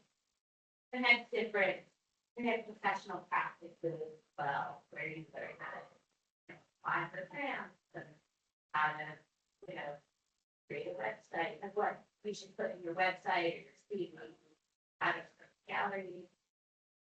This one is like year two, it took me less frequently. You actually do more reading and you, and you still show your work. They took that up a little bigger. When you say it's exactly doing more reading, you mean reading about how to do it? Yeah. Like art kids to them. Oh, I see. To get the spirit. I like it. Yeah. Last year, this room was almost magical. Like apparently, it was unusual the way we bonded together, and it's beautiful. We had the sort of facilitators, wonderful, and the professional. But I think it's unusual that there was like such a tight connection. So we took two classes that are in room. Oh, and it's like it was kind of like. I don't know, it's not like this is it, but we'll see, you know, maybe I'll turn it. Well, now, do you see each other people? We just do it online. Oh, I see. Yeah. But last year we met up. There was one woman in February who I met. But this year, I think there are a couple of things on the day. But I didn't miss one meeting when I was at. Great. I think that, you know, art is very solitary. Yes. Media practice. So it's hard to do. Yeah. You're really serious about making your art. You know, you're kind of, in the beginning of your art career, you have this community of feedback. Lots of, you know, you're sort of have to build your people, which is important, but I didn't have a we practice funny.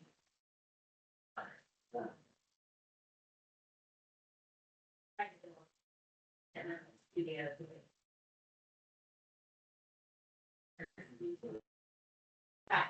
You're doing fine.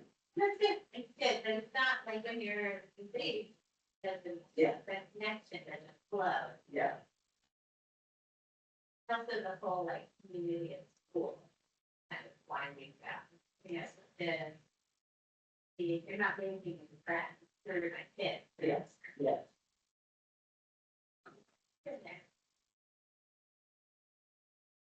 Do you? Hi. Everybody. Okay. Oh, careful, you were. Uh-oh, but Malcolm didn't recognize me when I got to, oh, really? Yes. He said, who are you? I said, I'm Elizabeth. And really? Oh, well, Malcolm's still, I mean, he's really. Yep, he's not a little, he's a lot. Oh, But yes. that's how I thought. He recognized me. Oh, yeah. Oh, okay. Is the ice thing going? Because they were the. I can the other. Okay, I just thought if it was going, and stick it in there. Great. Florida, the new great and glorious. Oh. The one that- Oh. Yes. Thank you. I said that's. Guy just keeps coming out. Brought a bottle of ice. Just in case.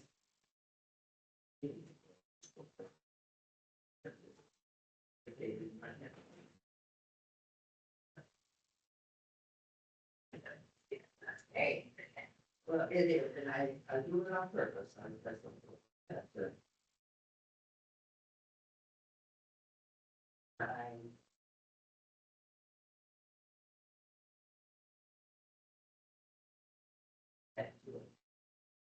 When I was in science school, I loved it, but I didn't really take, maybe it's a good class, but we weren't really. It's a new fiber. But I love trying to taught myself how to knit, but I teach myself how to make things. And I just how to make different sorts of stitches. Yeah. I made these swatches for my groups of clothing. But I don't know how to like make your socks or sweaters and your scarf. That's all. I don't know how to make things down. But I mean, I'm going to different kinds of islands. It's fun. I love it. And the words are sweaters. If you were done on a sheet, I feel like understanding. Yeah. And I realized I had a bowl of yarn and needles that was sitting there for like years, and finally I think it's bad. Like it's just like and it's creativity that found out. So I gave it to people. Oh, that's nice. And then that was a good idea. And in COVID, we tried to start again. Wow. And it lasted. Okay. Yeah. But I did make like a really long scarf. Oh, that's so good. And it's a giant scarf. And again, I was like, this winter, I realized mom was gonna have to take advantage of being here while I'm back here. So I could pick up knitting. So just become kind of business. And so it just comes natural. But you have to Aaron is taking to texting me when he is not enjoying her. And I'm getting to a point. There was one time where I got this passion fatigue when I was working at Columbia and every single day in the office, first thing in the years. And it was in my head, I was like, what do you want me to do? I sort of like, suck it up and deal like everybody else.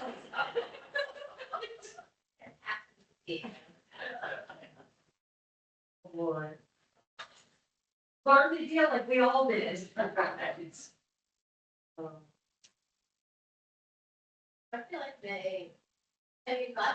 people said this to me that they do it because they can, right? Yes. Yeah. They because they can. Yes. I didn't quite say that. I said something more dramatic.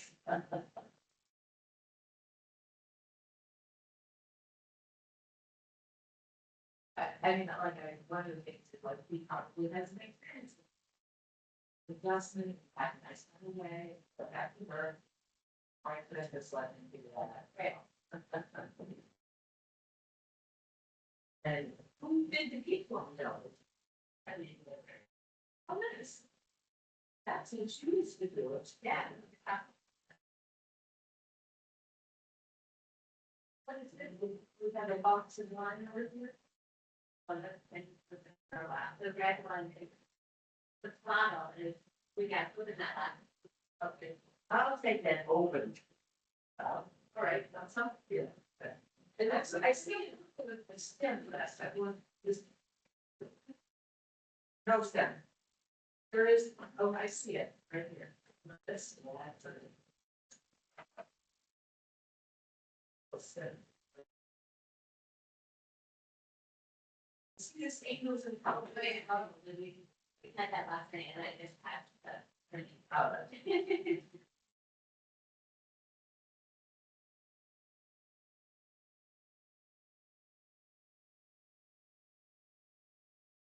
There is a breaking side of it, however, but you choose everything.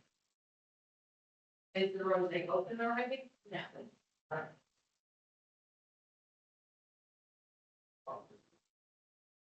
Well, I just brought a bottle of white down, it's not cool yet.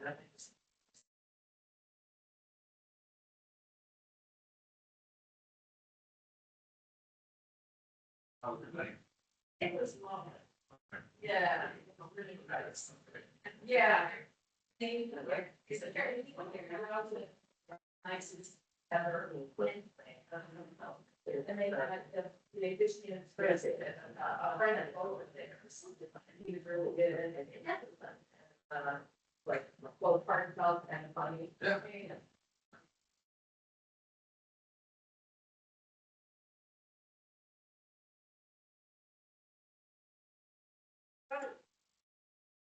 Danny's all here. Where's Sue? She's there. The girl baby. Where's Sue? She's probably still upstairs. She took me down. Where's the thing? Whatever issue does. You do, the solo, we ended up with this slightly different than the executive, but it's sort of slang. I just walked up there, oh God, and it's happened. Oh, okay. It's, supposed to be shaped as a thing. Kind of warm, like a baby. It was more based in pink, but, Since the second grade is nice. yeah, but this is actually pretty, it might be the lights, it's sort of like stage. And it seemed to go with both the products we were looking at, and it was more fun that. And the size, the other one. It seems smaller. It is smaller, but we measured the other one, and the other one, that's how we, the wall, and I get the side thing and the squash. This one, they both have, what's that? Oh, really? Yeah. Yeah. You check it out. Well, I went up there, and I was like, oh, it's like a little, I mean, it's not that it didn't instantly what in my mind's eye. I'm sure. Photo. I meant to tell you, are you ready? It's funny, guys, so I can see it's so pretty. I went through the sound. I'm, Yeah. it and, We haven't pulled it out. oh, you haven't pulled it out. One of those ones, and I'm sure it's free, but sometimes you could buy like top. Yes. Yes. I mean, it was well reviewed in personal comfort, so hopefully. I had lots of research, then posted my time during my spare time. I'm gonna do. I was like, I'm gonna get a full house downstairs, and then turns out, I identified like the restorated one, I saw it in the sewer. And then I had the guy come over, it's like a service. Yes. He's like, I think it's downstairs. Well, that was horrible. Why? And then, it's like, we did another full-size bed, so we just have a bed there with like tons of pillows on it. All the way down. Oh, yeah, that's good. You can watch TV on there. And we, in COVID, we bought a little pouch of food-time thing from article that we used in the kind of windows room. We set it up there, but like nobody used it after COVID. Okay. That room just became like for that. Oh, okay. So when was, is that the one, that's not like the lock that we slept? No. No, okay, that's what different, isn't it? Yeah. Yeah. So, and that kind of inside that. Yeah. Where we have full thing, but Oh, okay. until we realized that most people the main room downstairs where you slept is full size bed. Yes. There's 20 pillows, no use the couch. And downstairs, it's very small, and it doesn't hold out, so that the kids can have like 4 people. Yeah, that's nice. Wait, which is the wait list room? And this room is like right underneath their bedroom, and it's actually. So you know where you know where the laundry is? Yes. So if you go up that little stairs. There's a little there? And so I thought like, this idea that we store like linens and stuff, and then we have a dresser in there where we store things, files. Oh, nice. But that's what it's become, right? I see. But it also just like other top. I never did that. Yeah. But during COVID, when you helped me out, we got this little tiny couch. And we set up and we get an extra like computer monitor, and kids would use it as like as. And yeah, so it was like, but now it's just. The loft room's a little bit of a repository and the under. It seems like everyone has to have one somewhere. Good to know, but free. Yeah, our shed is the. But our baby. But one day, Right. and I just think about like, maybe somewhere, oh, think about it, no. And I keep, some part of me is like, we're ready to like empty our. Like, we can save like chairs. If things that are, their chairs are mine. I don't know, that for around our table, for like smaller. Yeah. Not like super comfortable, but they're like, I did, I just got much of them that we had as a kid, like refurbished. so you did this, and I have like chairs that kind of look like fake thieves chairs. Your feet. Right. Not really, Yeah. it's one. Part of it, though. Yeah. Okay, and then our guys, This is good. or calling, playing. Yeah. Stuff expands to fill the space a lot, that's for sure.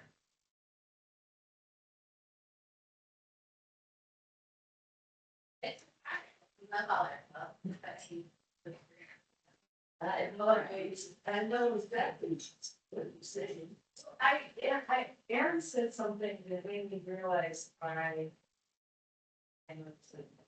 he like certain toilets that he didn't want to let go of. And it's a little bit like, he used to play with them a lot. Well, obviously now he's very fucking not playing at all. But, like, then you don't want to get rid of them because you might want to go back. Right. It's, I did sort of clean and organize, but I was thinking that they go through the locker and just go through and be like, no more thousand critters, no more, yeah. no more anything. But my mom did save a bunch of things. And the kids, you know, they always have, but like, what am I saving? No, it's,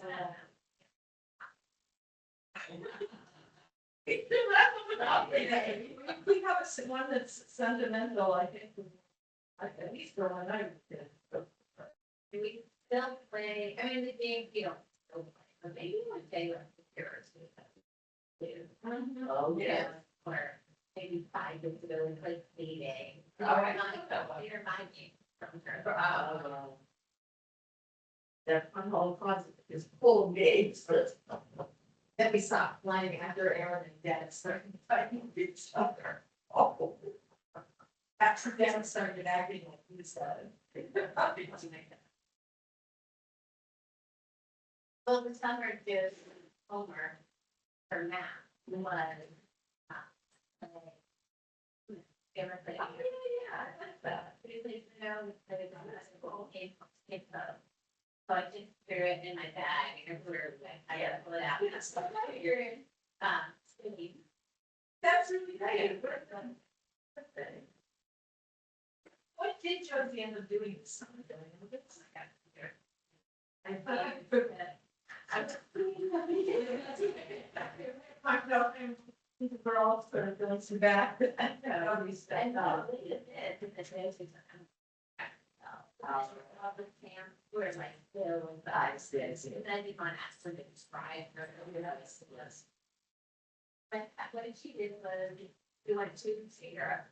Then we went to, we 5 days. Okay, Then she went 2 weeks to Midway Town. okay. And she came home for a week and I offloaded her on her friend whole week. Okay. It was fully gone. The tree at our whole family lived in Sun Valley. Okay, there was Sun Valley for like months. So like family and. Oh, wow. But I put her on, like walk her into the gate, around this tiny place by Sun Valley. Oh, it's like one day. Oh, my goodness. So she went for 5 days there, came home, and then without her knowing, I found her up the court and was going to serve him. Oh, wow. Oh, wow. And we, luckily, it was all girls. Okay. And her camp that we went to. Okay. She was not a top. She Oh, was yes, hired I remember doing it, yeah, and so we know it's like very small, and a little, it's a couple, so.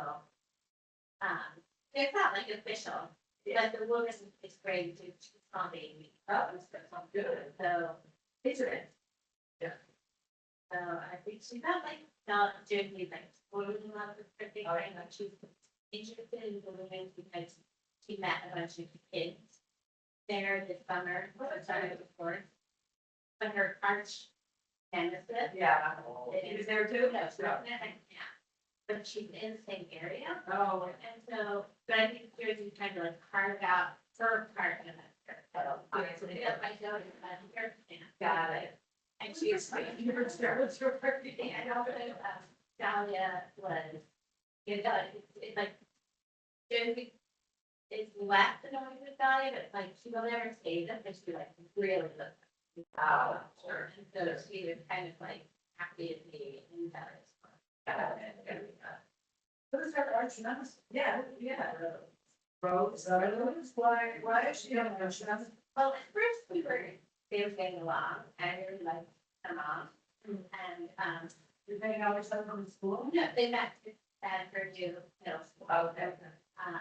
And Rose, they had this tiny little shack there. And they, in COVID, I think she was up there and Rose in school. There's, you know, a bunch of kids. But then came back, to go to school.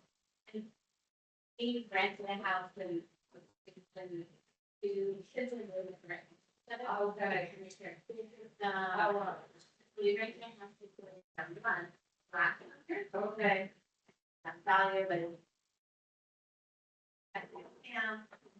we were all out there. We're just like, let's see what it's like. Yes. It's really but it's like is with other man, the road, but that was your friend.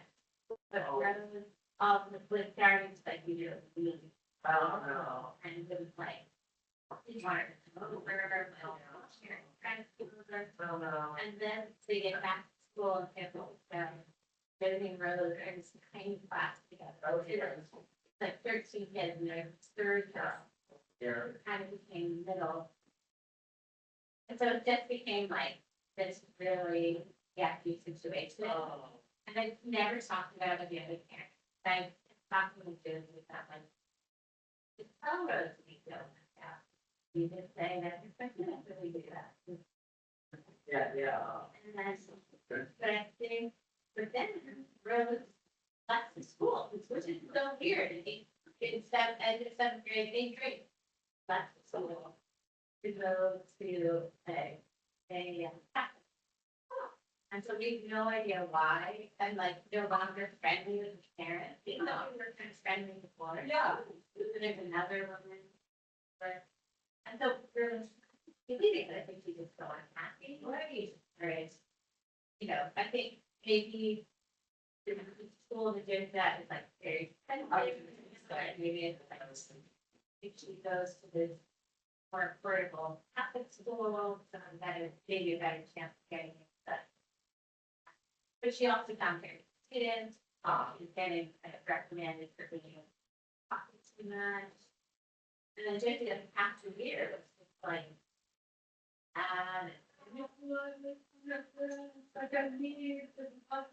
but then by halfway through the year, I'm really impressed with her nemesis is really able to coexist. And Jim, and at the end of the year, it's like, everybody said it's so hard to leave. We is the one who's in between. You know what? It's really hard for me to grow. Oh. Yeah, like we're the ones who get left out. Something. Wow, right. So it was very funny. The rest left and he leaves. Oh dear. So Josie, it's okay at school, but he doesn't have that funny. But I think going to camp, to Buck Mountain Camp, Tahoe, that was Tahoe for like 3 years now. She met out Josie, and then she went to the Super Camp with William. That Josie, like, I really was Camp Dahlia, and she's like, I'm gonna like stand my circle. And so she has all these friends outside school now. These like she made friends with the girl who's younger, who is the younger sister. She was seventh grade, okay, and the seventh grade girl has an older brother who was school with himself. Okay. And we met all these girls who go to like this fancy all girls school. And they're playing around with cross clinic. We suggested to we say try the cross as a way to like people. You could learn a little bit of their family mindset. That's kind of small cross. But now she's like kind of like a little San Francisco social girl. She's like not putting off her eggs. Doing more like I love it. She loves me, but I feel like he's pulling away. So oh, we're gonna have to do this. Being a new mom, I really like them, but it did kind of give me the full shoulder. We're like, oh, maybe, I think they start going on. Yeah, yeah, back.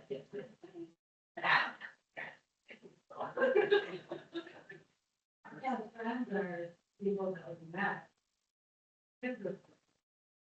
It's you guys just got it. That's right. And then it's so like it. I think Sam, yeah, I think Sam probably. But earlier was not the problem. Which one earliest? What age? Kind of juvenile. If you're all happy, that's it. You're in the.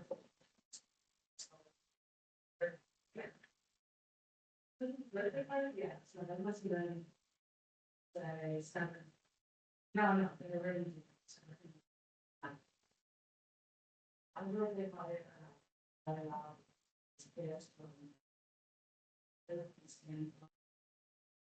Wait, one fighting again. Was I said it was the end of the. Okay, so, yeah. Peter had gone to the student middle school. Okay, Sam. Yeah, I went to the 90s. Okay, Peter. Got it. Okay, and they were.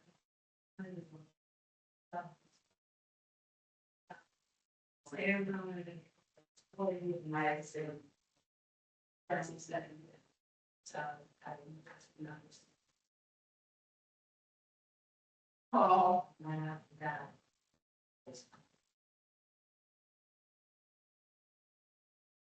You're fine in the world. He's there. Yeah, that's where the not straight square, but he thinks.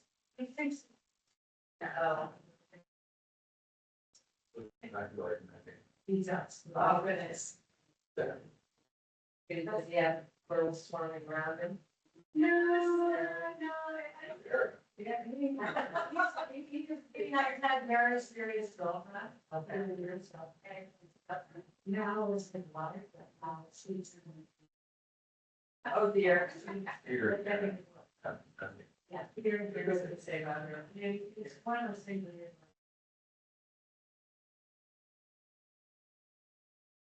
it's like, she's. Now she's very bad. So,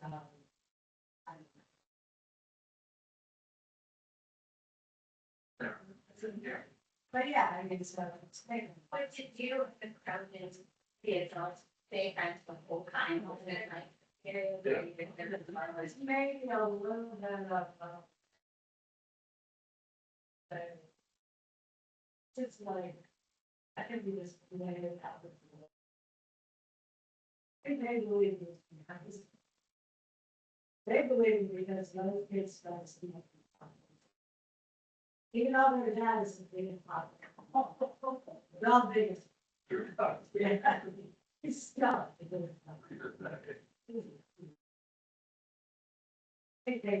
use how much is that?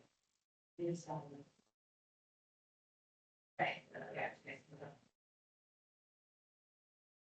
feel like these people, there's something that are really, I'm like, but I sort of seeing the caution and I'm sort of like sour because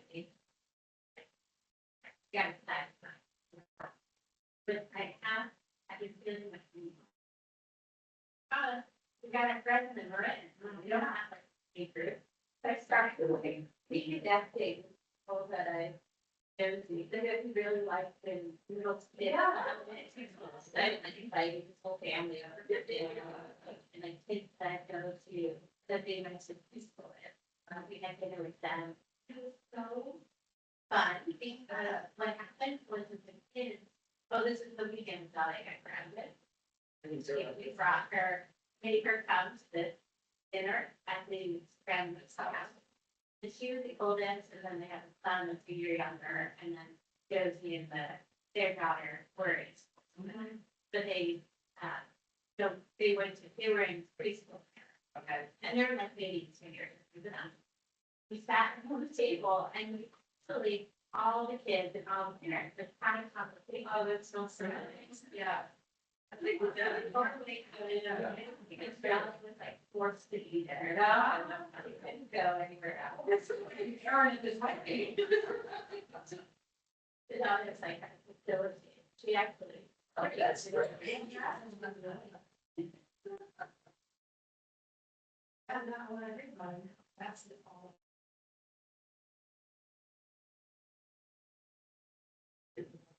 That's the first thing we did was Sam. Sam still got one. We're not. Sam got friend in basketball. And we spent quite a bit of time with them.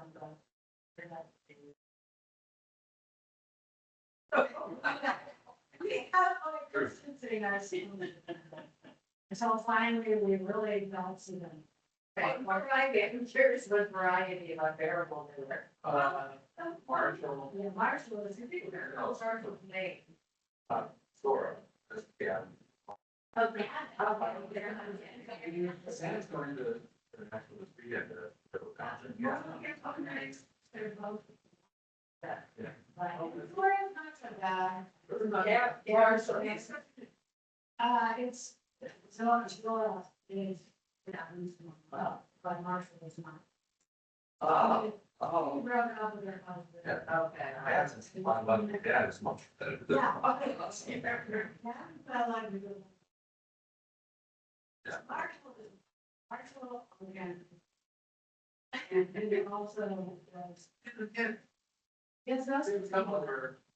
I kind of invite myself over. Oh, thank you. Afterwards. Yeah, I was like, here you go, and let's see these people. And helping each other's feet. Start talking, yeah. And then he's so focused on, like, talking about his libraries. He has got a big name. Okay. And world libraries, but. Okay. Yeah, no other. Serious. Yes, it's so serious. Like, you know, and that day we went with average driving. Oh, God, you know, and then I was actually still working, Marshall was my senior year for a while, so I still had to be able to live it up. So, just, yeah, how I want to say it, so, for a long time, we were just trying to, like, and maybe that was a little once a month. There's no things they had, but the people that were around them, I liked, you know, I don't know what I'd like to be them. They felt like that. There's just something about us. Yeah. Yeah, I was. My parents are cool. No, I think your parents are fine, they're just idiots. And you're just, no, I don't. No, there's. Yeah. Yeah. Well, what do you hear? And her dad, I guess, really over here. That's her dad. Okay. That's supposed to work out for That's that. interesting. Yeah, very. Trajectory. It's a great. Dark book. Well, as a nickname. Peter. That was really dark. Yeah. But they grew up in this upper and say, well, there's a whole family, yeah. So they had this, that, yeah. The sister married to like a rock. Anybody know? There's a story about that. They're kind of working for that. And then she was married to a guy from New Jersey. The son commented about Old Miss. Well, now, just happening that's been here, I have never had a guy this children. Like, together. So then, my Marshall started. That was part of the problem right there. I see.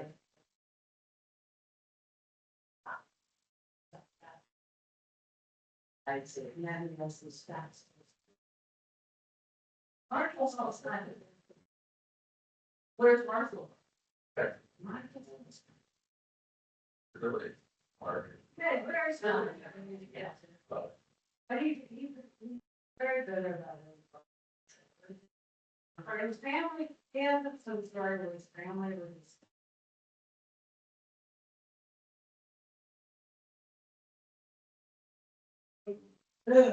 Yeah, he's a son of a family. Okay, but his grandfather was in perfect.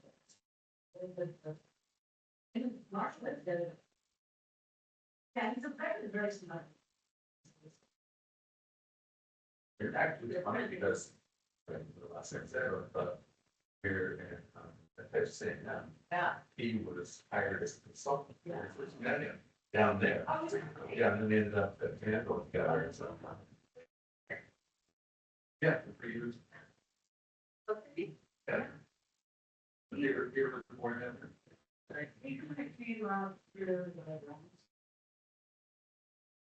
Oh, is that right? He was like, he was smart enough that he did that.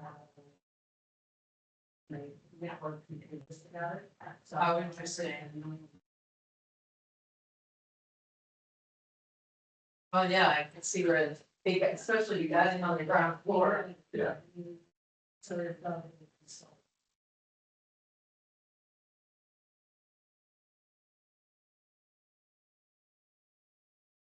I wonder.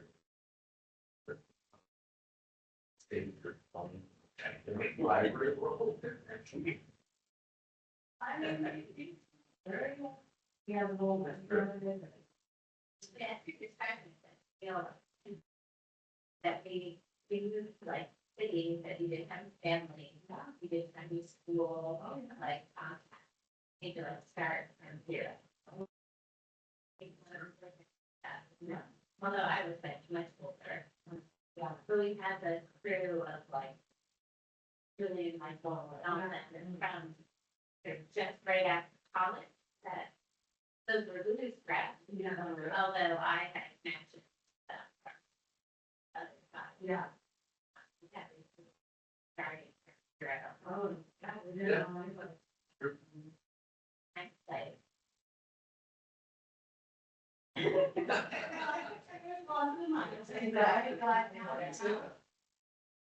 I guess like I don't feel 100% like I'm California. Yeah. I don't know what home is.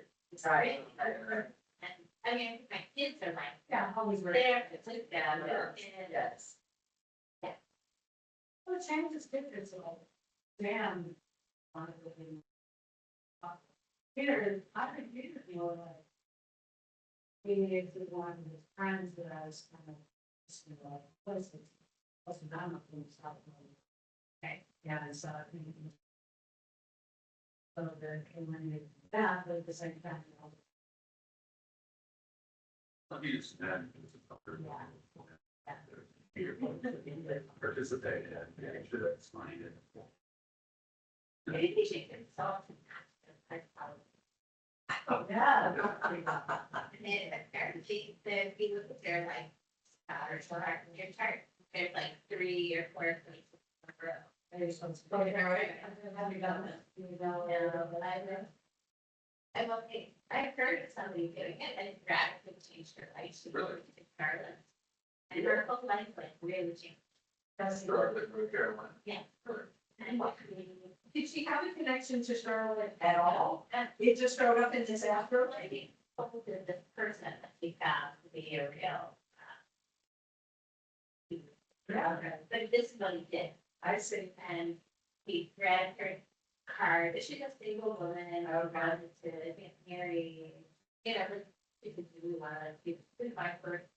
I flew birth.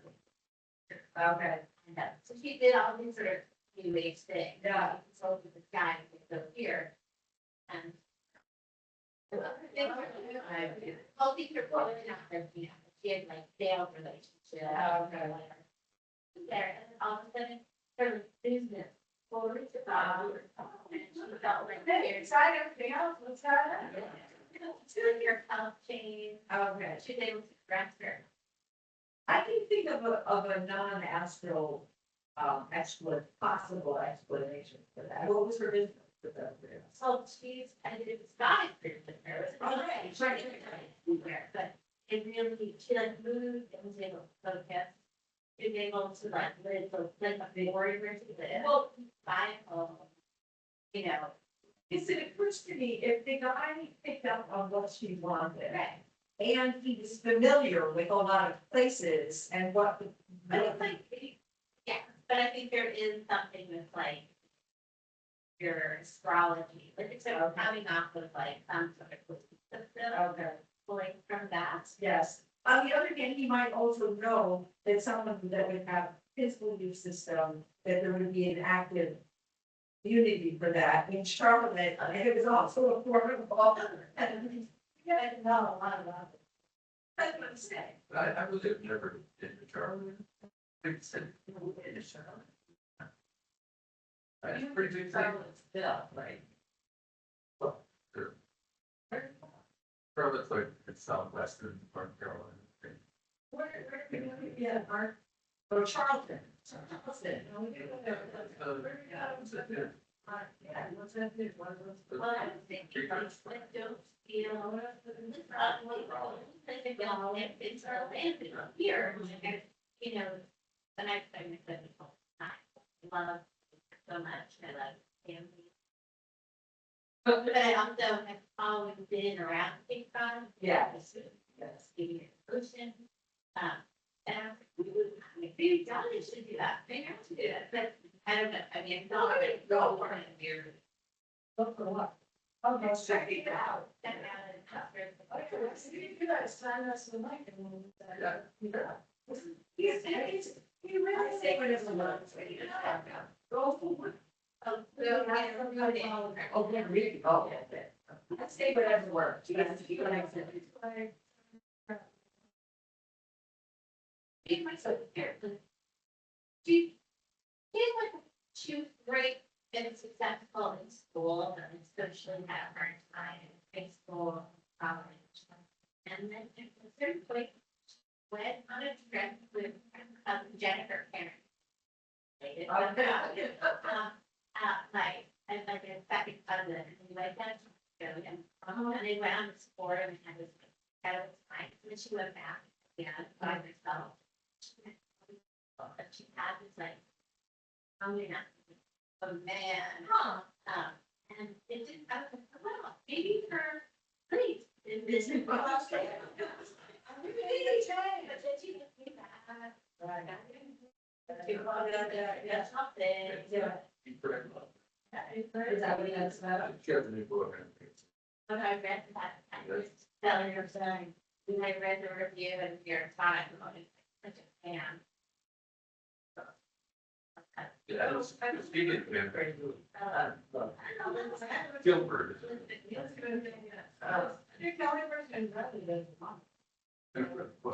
She went to this place and had like an amazing experience, right? Oh, you feel that? Yeah. Well, I think she had, yeah, so I read the book and I watched the movie. Okay. And I think there's a lot of, backlash in the movie.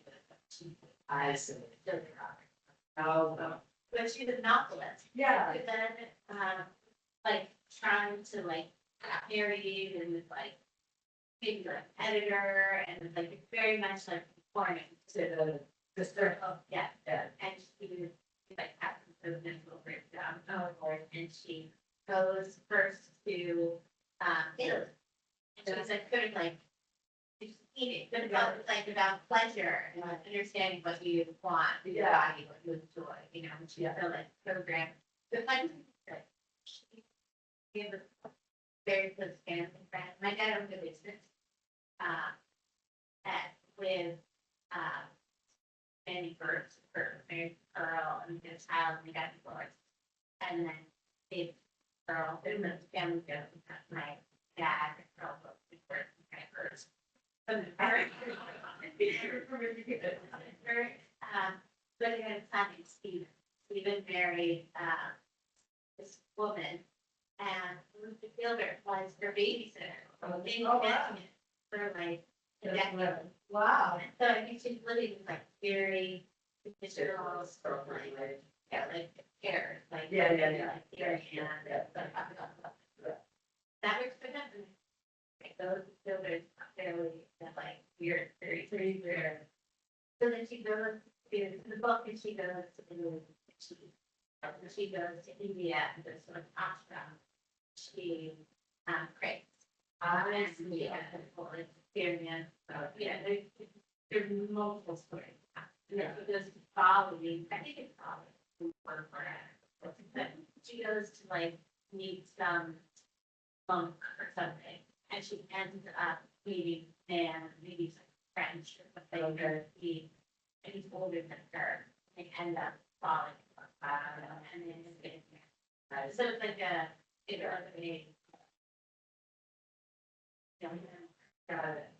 she writes these that kind of memoir and also some like okay.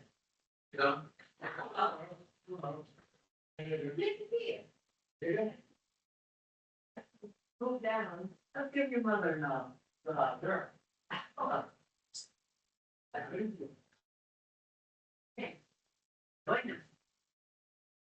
There's red, white, and rosé, and sign and please.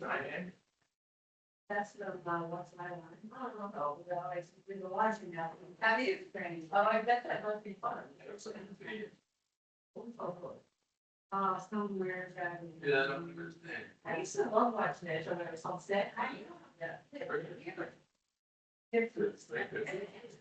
The latest reruns in the sixties, because I used to watch it, I was on, it was like black and white, Lucy and her. Oh, yeah. I know, you haven't seen it. They probably, it's been rerun. What's the? Travis, it's like, what's my mind? So, it's Hollywood. Yes. Of course. Semi-celebrities, say they're, how about D-list? Arlene Francis.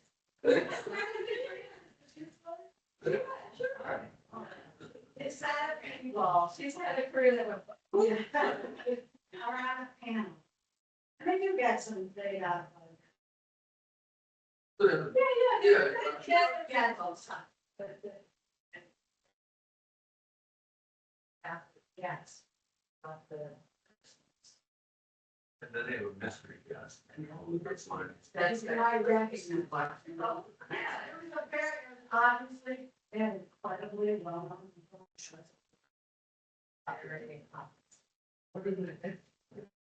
Let me ask us. Okay. What kind of question? Well, you take more game show. They say questions like, do you work in the public? And then the guy will, the guest will decide. Yeah, and the host will sometimes, if the guy will say no. And the host will say, I think we need to say that hundreds of things and the context of when you ask people, you might say no, but it could be this. Okay. Was this Dorothy? She was in it. Oh, I mean, much that is. She was in college. No, she was an actress. I'm sorry. She was the best, I guess. Yeah. We think she got sick. We used to watch that a lot. Yeah, always. I think we had one all in it and Joanne Woodward. Yeah. And they were like, oh, what's my line? It's not mine. We see you guys, you like, I was gonna be like, what's my career? It's like, really fun. They got like strange careers. So they, yeah, job. Yeah, they weren't all famous. Yeah. And someone, what were some of those you like? Muhammad Ali, I saw Frank Lloyd Wright. Oh. Have you ever seen him? He's like in person. What were some of the ones? He's a farmer, worm collector.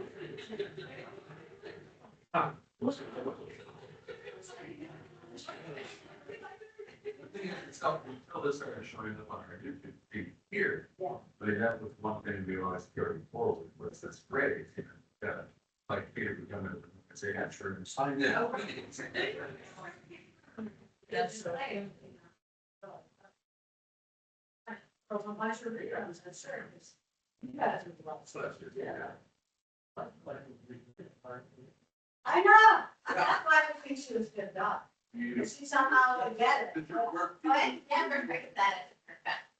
I think we're in sales, you know. We're saying to do that all day, that'd be rough. People are always very, right, that, maybe for some kind of agricultural thing. One of the studies. Looks like that. Probably about 79. 79. Wow. It probably was my time. The state of the study was like 1957. 65. Yeah. Yes. Maybe that is why we watched it. Yeah. Watching that. But I think we were watching it. I did, but not a lot. Yeah. I just remember the daytime version. Yeah, I remember. That's what I remember about this. Oh, yeah. My mom would be hungry and Lucy would be on. Oh, I remember that. I remember, I just been a big part. I like some time. Yeah. Yeah. It's still was. Well, as Lucy and Debbie are this week, so.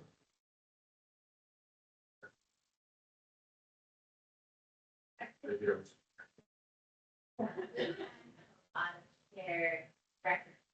I know. And right, exactly. Try to stay in her. Their radio station. Yeah. We go back from school and just turn on the TV. We watch, there's like nothing to watch, you end up watching that. It's been, Right. like there's nothing else to watch. Yeah. I was on episode. So I think I watched. We watched one of these heroes. Yeah, I really watch that. You watch one of these heroes? Oh, yeah. If you looked at all the ones that I'd be like cringing and, you know, holding on to the couches, that's all I did. That wasn't my favorite. That was a little silly. It wasn't. Still, you be like Gilligan's Island. Yeah. Oh, yeah. That was when there were several that I. No, I would watch it. Yeah. And I would not want to not watch it, but I would still be really annoyed. Wow, because the acting was better. Yeah, Right, exactly. Things like, Mr. Paul. I know. Change everything. I don't like After married. I sort of like that green jean. I really like Big Fish. Yes, I would love that. Yes, and the past. Yes. And it's hard. So I had some of the things to. But I was fortunate at that, because he really had that, and I knew that there was such points. And it wasn't irony. Retrospect, there was a lot of irony in it. Rolling there. Did it ever watch me about reruns and habits? Yes. Yeah, when we were. I think they were on side time. Yes. I remember asking, begging to stay up last week. Yes, yes. I begged and begged. Yeah. It was a southern show. Is that where Jay comes from? Exactly. They brothers and they had the flag, Federal flag? yeah, it's like their car was painted. Oh, with goodness. a Confederate flag. Oh, gosh. And they're always like hijing these brothers. The doors didn't open. They were a breathing car. Oh, okay. So they fly in for the window. That was something. It's always like a car chase. They gave them the Christian for a store. Like the legs, cross, like stop. They can get away. That was a very beloved show. Here's their name. Yeah. I've never watched this in a while. Yeah. But people still sign it. Hazard. So they're different. The brothers are in Mexico. The guy, yeah, I do. And in the, like the cop that was chasing them down or taking them. But I think that they're kind of negative. They're definitely, it sounds like. Yeah, no, Yeah. but it's not. But it's not. And John Schneider, who was like the blonde, I was loving the blonde, but if you can on Broadway actors, it's they're both like Broadway actors. It's like they're like macho, you know, Southern guys, tight jeans.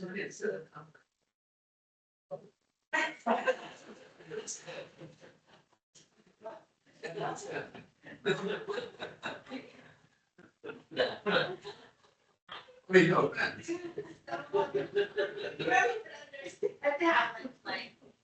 Like gossipy. See, I try not to. Yeah. But then it happens to be. Like I know everything about like all the girly singers. Uh-huh. And more girlies. There have been more girls there? Yeah, I never really watched. I really didn't. And they got people love it. People love it. No, it's really okay. I try to read like highbrow novels, but then I like end up, it's like, I would always be on the airplane with you guys. Like, in the airport, and I don't buy it. but I still like the equivalent of that, like, help it out, like, the Uh-huh. all details about like Meghan Markle. Are you gonna Meghan Markle fan or not? I would say I am pro Meghan Markle, but I'm kind of like. I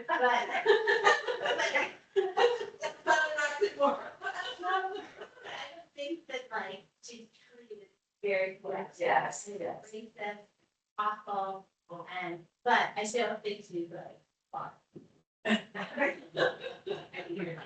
She's like slow bunch of jelly.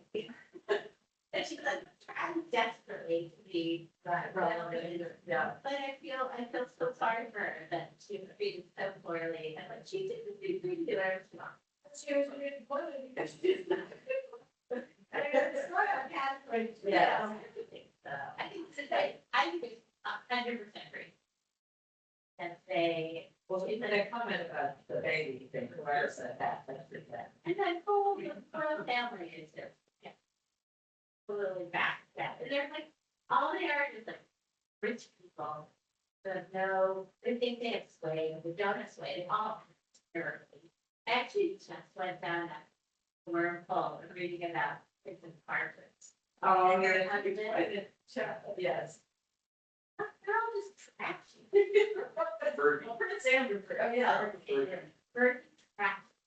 I from the get-go, I didn't. You guys don't want. Yeah. They're unfortunate, quite so trash. But they have more of the complicated. They just like giving money out. And Not on my. but I mean, there are so many Commonwealth countries and all these black people. He really embraced Megan. She's been down around, you know, and see what we can find a dinner. I mean, it doesn't seem like it was done. At least from, I mean, it seems like what both groups really, and I get it, I know. But a lot of people with their like Netflix, Yes, yeah, that was kind of. but then you're like, they don't like, it treated them terribly.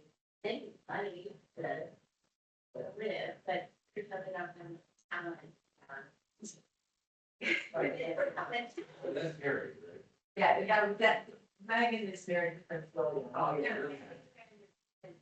Here. Oh, So they're following just this woman by. Oh, and she, but then she didn't want to. She became very. But she was kind of really good. She did a good Instagram story. Okay. She loved it. She loved it. She loved John Gideon. And she was in this. Wait, John Gideon, what that kind of John Gideon? Oh, just separately.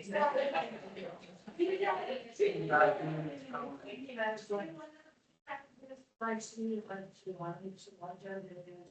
Okay. She loved the pain. Okay. For the people, and she did not like money. Okay. So we were having both.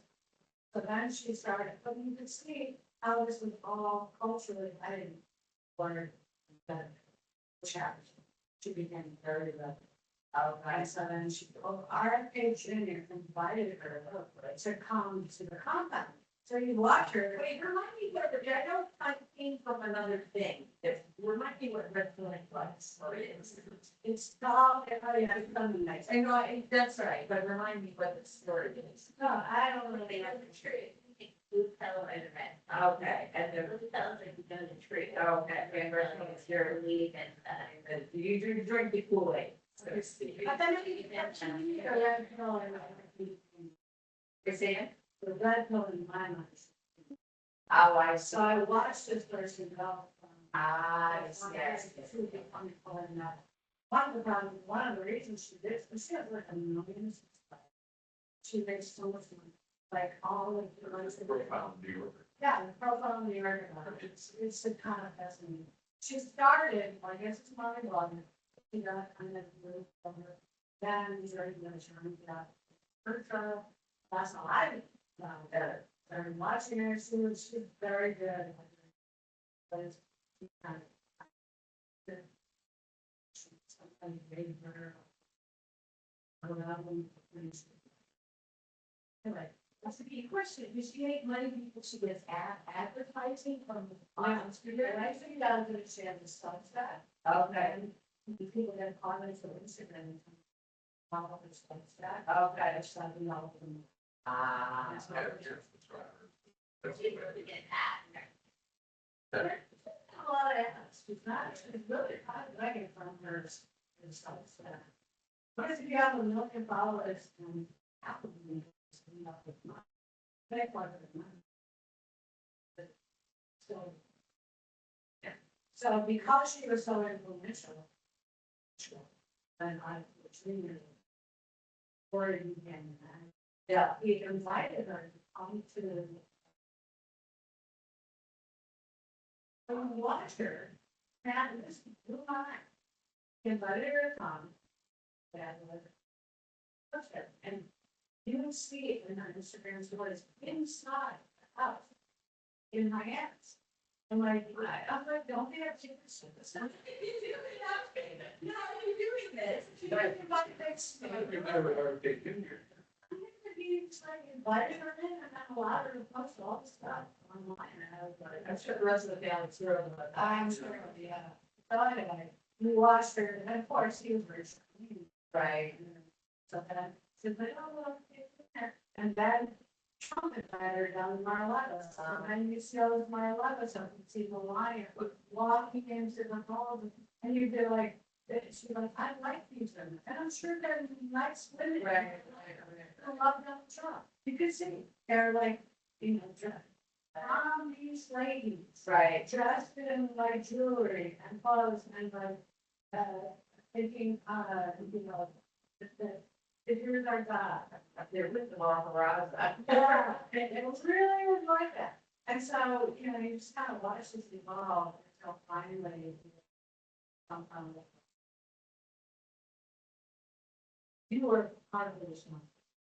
Having more and more women started following her. They did, and they just said, like, oh, you showed us that our pay is so bad. You showed us that something bad. You see it, I'm saying it. And you just usually, it's on family things.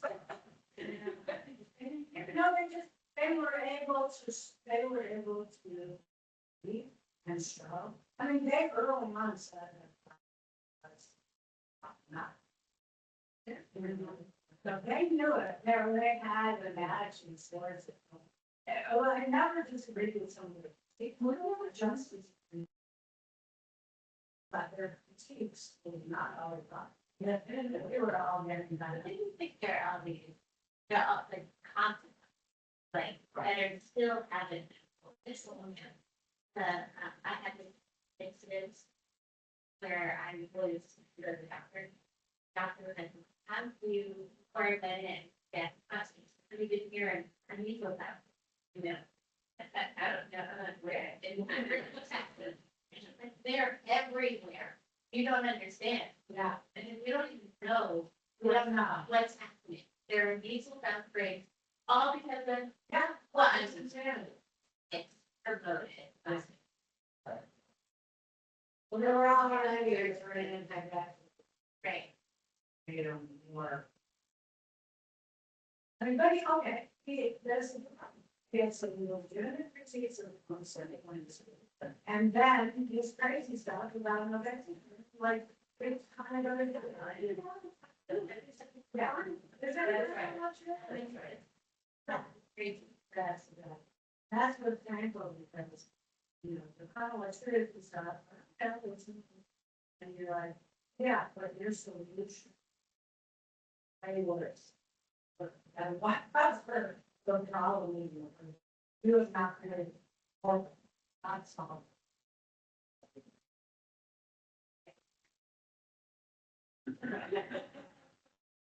That's why you know like. Oh.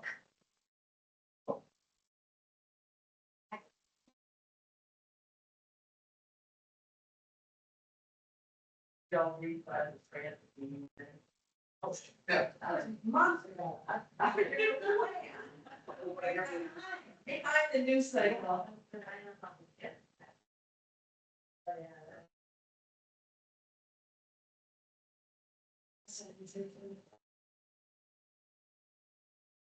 Read and you take her. You read it. I read like the headlines in advance, and then sometimes I don't. I see it, but then a lot of people are very happy. Do you read? And also got the Here, a lot of it. yeah, he said to me about this, I know. If I understand. Do you like the editorial part? Yeah. Yeah, very. The editorial board. The editorial board here. I don't see him the whole. Down there, my friend, I generally agree with them, but I feel like people have the editorial board like slap you over the head with their and if you read it in the side. That's a good letter. Well, the editorial board gives their opinion, rarely. They all speak up. well, they finance are there, and then the editorial board presumably monitors the op-eds and curates what. And then If you're talking about the editorials that are written by the editorial, that come out, I don't know, maybe one to one. Or something. Yeah, no, I think they're very articulate. Very on. I'm hearing from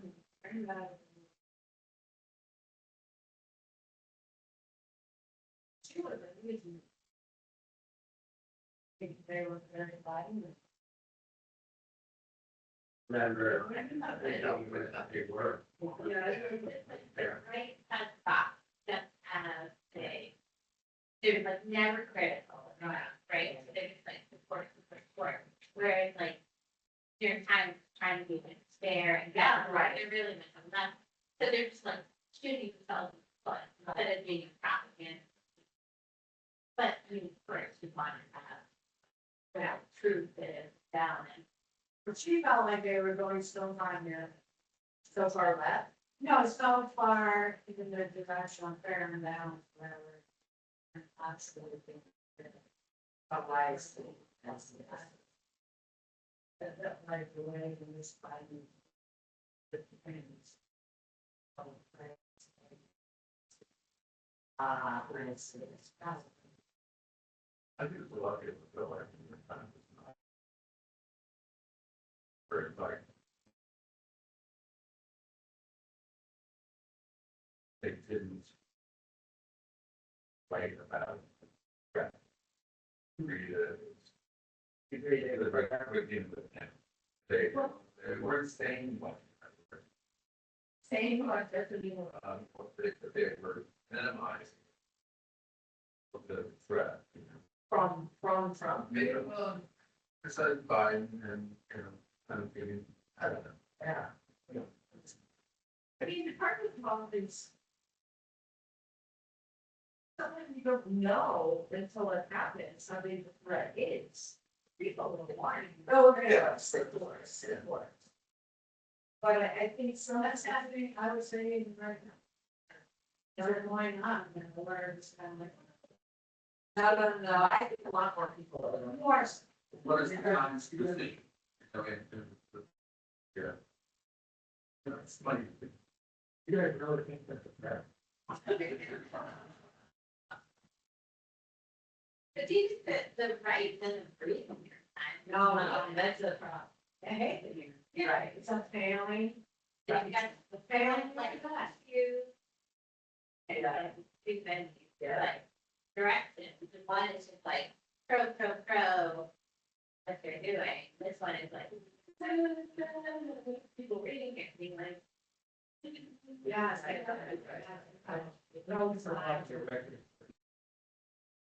it's like, it's the same with like, TV news, like, once upon a time, it was sort of an obligation in journalism, so they had to get it done.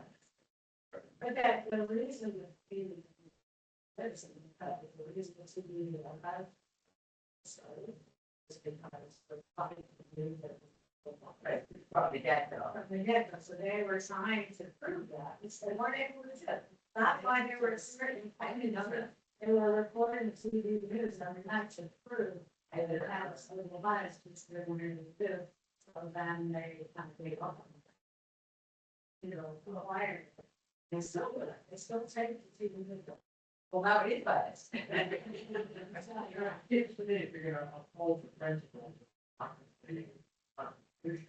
You're gonna have a liberal life. Yeah, I agree with you on that. That's a problem. Yes, that's a good point. Well, when you think about the gerrymandering in California, do you feel upset about that? More to do. Everybody stays to do it together. Our district, we have worse representatives now, we have great representatives. Yeah, it's terrible. I used to have like. The country. Say again? They carved it down. They cut out a little portion of Nashville that were part. Oh, I see. They went down into the country and got all, got all these conservative kids. Yeah. Oh, I see. It's pretty. Remember when Graham was there? We're talking about how. But in Nashville, the excellent news, excellent, some of them went out of the color.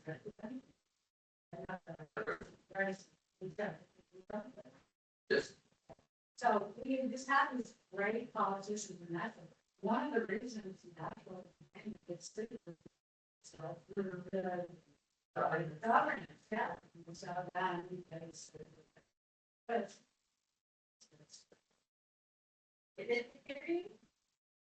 In like everyone would play.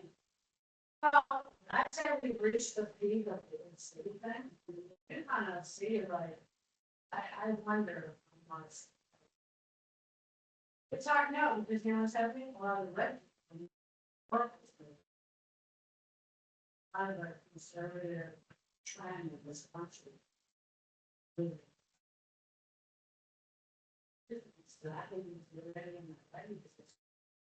Very conservative, very, very dull. Very easily.